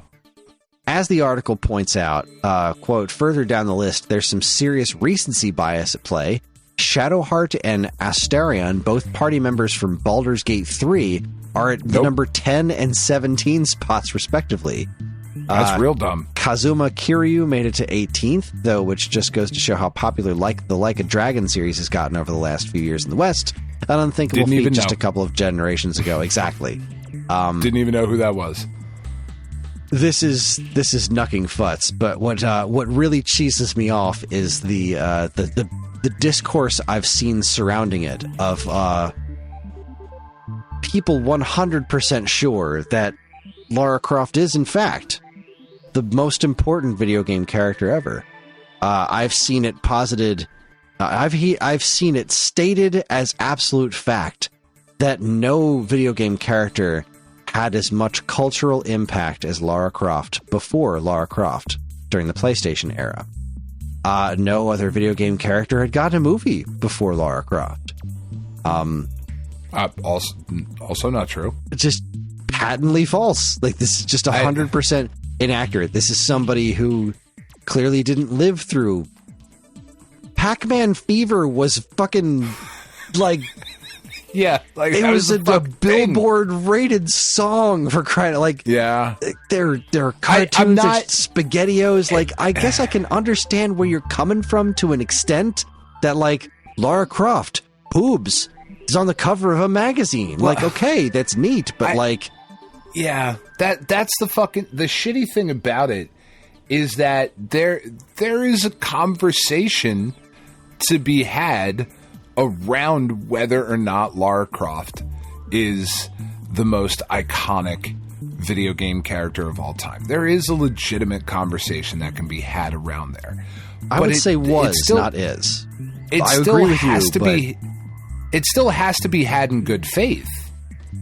It does. You have to look at the entirety of what happened before Lara Croft and what's happened since. Lara Croft is nowhere near as popular a character as she was back in the 90s. Not by the longest of long shots. If those Tomb Raider remasters just came out, and I'm sure they're performing admirably, but if you think they're performing even a fucking fraction of as much as the Crash Bandicoot ones did, you're out of your mind. I would doubt it, for sure. I would imagine that if you showed a bunch of people random video game characters, I would imagine that, like, if you walked up to somebody on the street and you had a picture, 3 pictures, one of Mario, one of Pac-Man, and one of Lara Croft, I would imagine more people would be able to say Mario and Pac-Man. And then a lot of the other responses would be, yeah, I've seen that one. Mm-hmm. Tomb Raider. Yeah, Tomb Raider. Yeah, that's weird. That's a weird thing. Yeah. Agent 47. That's the one that makes my head spin the most. And the Baldur's Gate 3 shit, like, no. I'm sorry. So you just went to a college campus and asked 4,000 people, like... Yeah, that's weird. Iconic? Like, do you know what that word means? Because I don't think you do. No. Words have meaning, kids. That's odd. Anyway, the last story, the most important story, already Game of the Year, without question. Mm-hmm. Charming platforming series Dadish goes 3D on Switch later this month. Dadish 3D is coming out on April 23rd, 2024, and I died. It's this was after I had started replaying Dadish. I was and you know what? Thomas K. Young has my business for life. I bought it. What was I can't even remember the name of it. It's on my phone. It's a clever little cross between fucking Wordle and I don't know what else. Molcano. Awesome. I bought Super Faust games, and obviously Dadish is by far my favorite. And this one's going to be $14.99, so it's considerably more expensive than previous Dadish games, probably because it's a 3D game. There's a lot more to it. The visuals are very, I want to say, HD PS1. Right? That was the vibe I got. Yeah, it's definitely not N64, which makes me happy because I don't like N64 graphics. So when games are like, hey, it's a throwback to the 3D N64 platformers, I'm like, But this one just has that jagged PS1 nature to it, which makes me so much happier. I like 2D platformers more than 3D platformers. Clearly, not as much as you. I mean, the number one fan of 3D platformers right here. But this trailer just makes me so happy. I'm scouring for a 3D platformer that starts with N. Clearly. Oh God, I did not think of an M game. I'm gonna have to do that during the break. Yeah, Kris. It just looks so good. It looks like Dadish in 3D. It animates really great. Burger Griller's in there, and Dadish says, "What are you doing here?" And he responds, "Crimes, mostly." Yes. That's great. Fucking love the writing in this series so much. I'm so excited. It's not that far off. April 23rd is really not that far away. It's really and I get a brand new Dadish game in 3D. It's so exciting. I can't wait to try it. I can't wait for new Dadish kid responses. I'm so happy, Dan. I'm so happy. I'm so excited. That's pretty awesome. There you go. That's week old news. And that is the top half of our show. Half. Yeah. We're going to take ourselves a break. And when we come back, we're going to talk about Dan's choice for the Alphabet Super Series Life Force for the Nintendo Entertainment System. You're listening to the Stone Age Gamer podcast from Geekade.com. Stick around.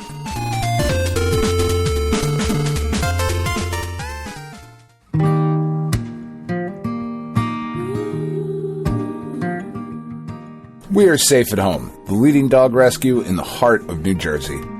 Are you searching for a loyal companion, a dog that will bring love and joy to your home? Look no further than Safe at Home. At Safe at Home, we believe in giving every dog a second chance. We rescue, rehabilitate, and find loving forever homes for dogs in need, right here in the Garden State. Our dogs are ready to make a lasting impact on your life. Each one has a unique story, a wagging tail, and an incredible capacity for love. When you adopt from Safe at Home, you're not just gaining a pet, you're becoming a part of our family. Our dedicated team ensures a seamless adoption process, providing ongoing support and guidance. With New Jersey's beautiful parks, beaches, and trails, you and your new furry friend will have endless opportunities for adventures and cherished memories. Safe at Home relies on the support of compassionate individuals like you. Your donations and volunteer work enable us to continue saving lives and finding forever homes for these amazing dogs. Join us in creating a safer, happier community for dogs in New Jersey. Together we can make a difference and give every dog the chance to feel safe at home. Visit our website or call us now to learn about how you can be a part of the Safe at Home mission. Safe at Home, because every dog deserves to be loved and protected. www.safeathomerescue.org.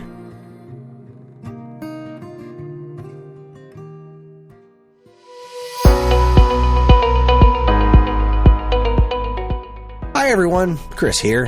Podcast listening is free, but podcast creation is not. That's why the Geekade Patreon exists.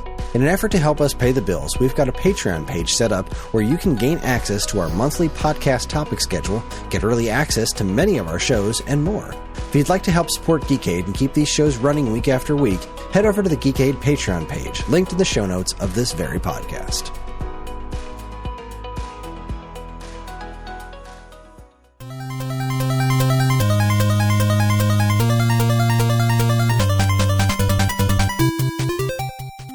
Okay, we are back and better than ever. Dan, this was your pick for the Alphabet Super Series. For those who are new around these parts, the Alphabet Super Series is where Dan and I take turns once a month choosing a game that starts with the next letter of the alphabet in alphabetical order. And Dan chose for the letter L, Life Force for NES. Dan, tell us a little bit about this game and why you chose it. Mainly because we haven't done very many shmups, right? Which I know is not everybody's favorite way to describe these, but these scrolling shooters and whatnot. We just really haven't done a lot of these, and all the different things that we've come up with and ways to talk about video games.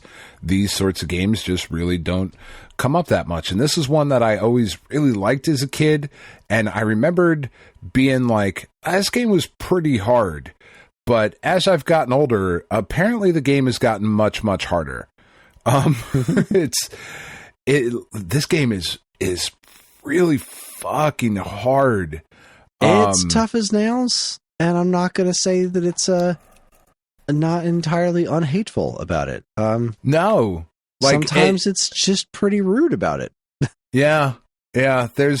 Which is a shame, because the other reason that I picked this game is because the bosses in this game are absurd. They're just the most ridiculous shit, and I love that about them. The bosses are nuts. What kind of, what sort of experience did you have with this? Is this something you played as a kid? A little bit. I think my sister and I rented this once, or borrowed it from a friend once. It's this is Konami 2-player simultaneous action. Which, yeah. You gotta love it when that kind of stuff happens. Yeah. We wound up playing Stinger a lot more than this one. I think it's just we had more access to that game in particular, but I definitely played this a little bit when I was younger, but I never finished it. Today, when I was playing it earlier, I was able to finish it more or less no problem, but because of the Contra code, the Konami code, I threw that in for the 30 lives, and the game became a lot more manageable. Yeah, you definitely I am not the type of person that can get through this. You can watch YouTube playthroughs of no hit, no miss, fucking playthroughs of Life Force, and that is just not me. Right. This seems like the kind of game that wouldn't be that hard to memorize with enough time, but we're too old for that shit. Well, and that's what I was just going to say. This game really does harken back to the memorization style of video games. One of the things I always really liked about it, though, was the difference between vertical and horizontal scrolling. And the game would change between those two perspectives. I just always thought that was really, really cool. And Stinger did that too, which was also Konami. Yeah. Which is I'm also a big fan of that. I think that's super great. The swapping between vertical and horizontal, I thought was super impressive when I saw it in Stinger, and seeing this game do it, because I haven't played this one since I was a kid. I kind of forgot that this did that, and once I got to the next level and it did that, I was like, oh right, this is awesome. Good stuff. Yeah, it is a really, really good game. It's really hard. You really do have to memorize shit.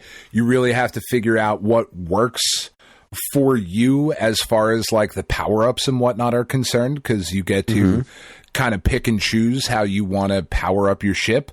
And there's a point where you can make your ship way too fast. Oh yeah, it's just way too fast. It's way too fast. I'm flying all over the fucking screen. I can't control it.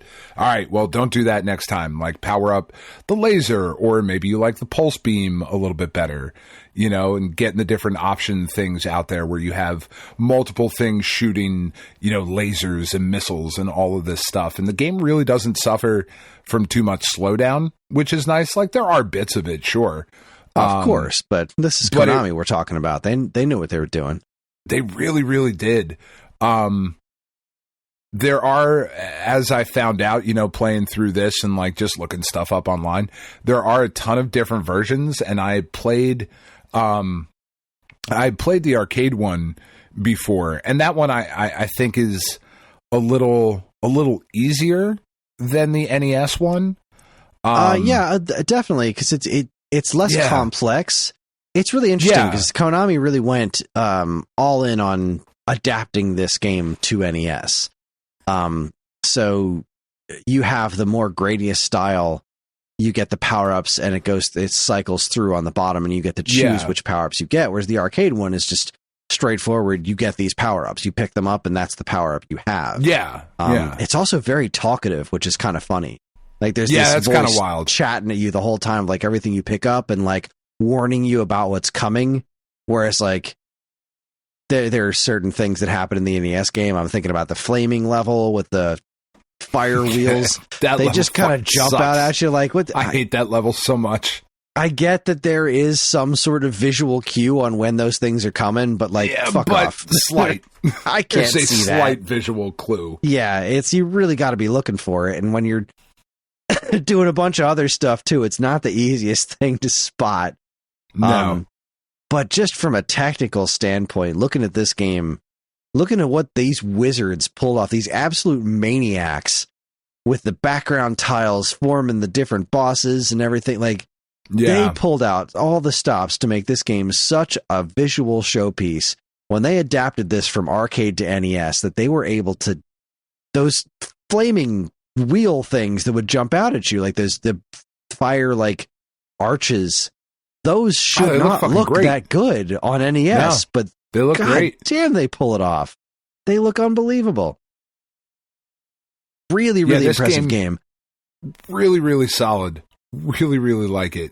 I did play, like, literally as we were starting the show. I booted up the Japanese TurboGrafx 16 Salamander, right? Because this game is known as Salamander, or was known as Salamander for a while everywhere else. And it's certainly got its differences. What's weird about that one is that the screen, you can't see like with the NES, you see the entire screen top to bottom. With the TurboGrafx Salamander, you do not see the full screen top to bottom. Like as you fly up to the top of the screen, it scrolls up a little bit. You fly to the bottom, it scrolls down a little bit. The music is so much better in that one because it actually plays throughout the entire level. It doesn't start like 5-6 seconds into the level, but it just sounds a lot better, but still plays really well. Wait, what are you talking about with the music? I don't know. On my copy, it just maybe it's an emulated thing, but it takes a second to like kick in. No, I don't recall that happening at all. Or no, the sound takes a second to kick in and the music is playing, but the sound effects, something's weird at the beginning of the one I have. I don't know. Could be an emulated thing. I'm pretty sure the music just kicks off straight away. And it takes the sound a second to jump in. Maybe that's what it is. I can remember Xevious did something like that. That was Namco, though, where like it starts off in a place like this jingle and the sound effects are all quiet. Then once the jingle's over and the background music starts, you hear all the sound effects. But I don't remember that being the case with Life Force, but I could just be remembering it wrong, or it just didn't strike me as odd. I don't know. The music is pretty good, though. Like what's there. It's not the most great. I love it. I think the music's great in this one. It's not the craziest soundtrack ever, but it's really good what's there.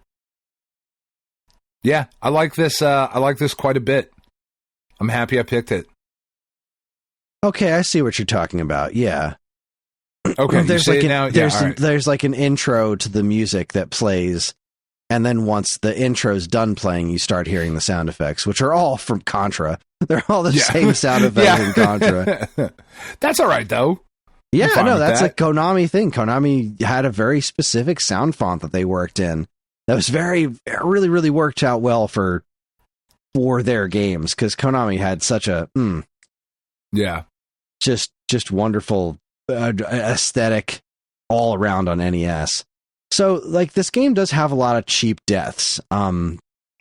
It's a game that really requires you to spend time memorizing it, because the first level, when like the walls are, the quote unquote walls, or the fleshy walls are closing in around you, like there are certain spots that there's no way you can tell ahead of time that specific thing is going to close entirely, because other areas haven't closed entirely. First. They've been like, all right, they've covered some of the wall, but you can dodge it. And then other ones are just like, no, never mind. This is closed entirely. Enjoy being dead. And there are spots later on in the game that do similar things where it's just like, well, I think it was in the last stage where like those veins will just like, oh yeah, and here's a bunch of veins on the screen. Just sorry, no warning. If you don't know this is there's nothing you can't do anything about it. You just have to, put the 30 lives code in and deal with it. Yeah, just get a straw and suck it up. But after playing, I beat the NES one, and then I went and booted up the arcade one, and it was really impressive. Not just like the music adapting the music to it, because I think the arcade game works similar with the music. That was a very Konami-ish thing to do, to have the music kind of kick in after an intro happens. Stinger did the same thing. But like they really did a very good job of adapting this game to NES. Like it has a little bit more content. Like some of the bosses, I think of like the first vertical stage boss. There's a bunch of stuff after it in the NES game, and there isn't in the arcade game. But of course, the NES doesn't have the really cool transition between the vertical stages and the horizontal stages. Yeah, that part is really dope. The ship just turns, and then all of a sudden you're in the next level. Like there's no transition or anything. That's really cool. But really, the way they adapted these stages to work on NES, the way that they made it work without the ability to have the voices telling you what was happening around you at all times. The way that they changed the weapon upgrade system, the way that they made even the missiles work, right? Because you have these, the missile power up is super useful, where you shoot these missiles that kind of work like, I think they work like the game Scramble, which was another really classic Konami arcade game. The missiles, they'll like shoot out of the side of your ship and they'll run along the walls. And they work surprisingly well, visually speaking, on the NES. Like they have them all flickering in and out with like almost transparency. But the number of things that are happening on screen at a time during this game are really impressive for an NES game, especially of this vintage. Like this is a really, really impressive game. It does the thing that NES games do with big bosses, where they just get rid of the background in order to make the boss exist, and that's fine. Which is okay. Master System did it too with stuff like Fantasy Zone. They would do the same thing where the screen would go away. Konami did it again with Stinger, which I just freaking love. Stinger. It's such a great game. Maybe we'll get to Stinger with our S pick. Perhaps we will. But yeah, I was really impressed with this overall. I mean, obviously the cheap deaths are one thing, but that was games of this era, right? That just happened a lot. I really liked the music. I remember being so impressed with the visuals in this game as a kid. Like my sister and I would see this in magazines and be like, "Oh my god, this looks ridiculous." It's just so nuts. There's such cool art direction going on here with the whole like being inside a giant creature. With blood cells and veins and stuff, just like moving around. Really cool. It's such an interesting setting for a game like this. And I remember actually, because I don't think I ever beat this as a kid, so when I beat it today and I got to the salamander at the end, it's like, that's pretty underwhelming. The box art is so freaking cool. That salamander looks intimidating. That scary lizard looking thing is so cool looking. Then you get to him in the game, like, this is not the most impressive boss in this game by a long shot. Like the fire dragon was way cooler than this. Like what are we doing here? But it is a Gradius spin-off, and you've got the Moai heads towards the end of the game because you can't have a Gradius game without that going on. It just really struck all the right notes. I had a lot of fun playing this today. Yeah, me too. Like as frustrating as it is, like you said, the cheap deaths and all. There's still like it's really fucking solid. It's a really solid game. Yeah, stands the test of time. You love seeing shooters like this actually work well on NES. Like, because that was one of the things that the NES's competition tended to be a lot better with was scrolling shooters. Like Master System handled them very well, and then eventually TurboGrafx handled them extremely well. But they were able to pull off some cool stuff with NES with some technical trickery, and they sure pulled off a really impressive game here. Konami really just bringing it with all cylinders as they tended to do during the NES era. Who knew? Who knew Konami had all of this skill? There was a time, Dan. Long ago. I know, that's kind of one of the other reasons that I pick this, of like every now and again I like to remember what Konami was. Yeah, you remember the good times. What they are. You know. Yeah. No, I get that. Yeah. I really do. Really liked it. I guess if we don't have anything else to say, I'm going to pick Madden 94. Fuck you. I'm not playing Madden 94. It's not. I'll tell you. You want to talk about Madden it right now? 95. Okay, thank you. Jesus Christ. Much Chris. Better. No. Yeah, I highly recommend playing this game. If you've never played it before, it is tough as nails. There was a lot of discourse about how bad we all were at this game in the Discord channel. That was fun to read. But I guess it's time to pick my M game, and I've been waffling back and forth here. I got a couple of choices. I know what I want to pick. I don't know that I don't think it's terribly long. You know what? Give me a sec. I'm going to look this up. What's the name of that site that says how long to beat? Howlongtobeat.com. Let's see. Howlongtobeat.com. 5 hours. That's not too bad. It's not too bad. It is a little bit outside of my range, although it's a month away. And Wii games are off limits because of lack of good ways to emulate them. This is another interesting one on the same system. I don't think I could beat this game if I tried. All right, you know what? This is what I'm going to go with. I wanted to go with Metal Gear Solid for Game Boy Color. That's the 5.5 hour one. Yeah. I wanted to go with that, but I just think that's a little outside of the realm of what we're talking about here. The goal here is to have shorter games that we can blow through relatively quickly. I didn't know. So I am going to go with a game that I think is terribly underrated and does not get talked about almost ever. And that is the Game Boy Color game Montezuma's Return. All right. It's a sequel to an old, I think it was an arcade game, maybe, but it was definitely on ColecoVision called Montezuma's Revenge. That was on Coleco and a couple of various computer systems. There was a 3D Montezuma's Return on PC. I am not talking about that one. I am talking about Montezuma's Return specifically for Game Boy Color. I think it's a really cool game, and I'd like to talk about it. All right.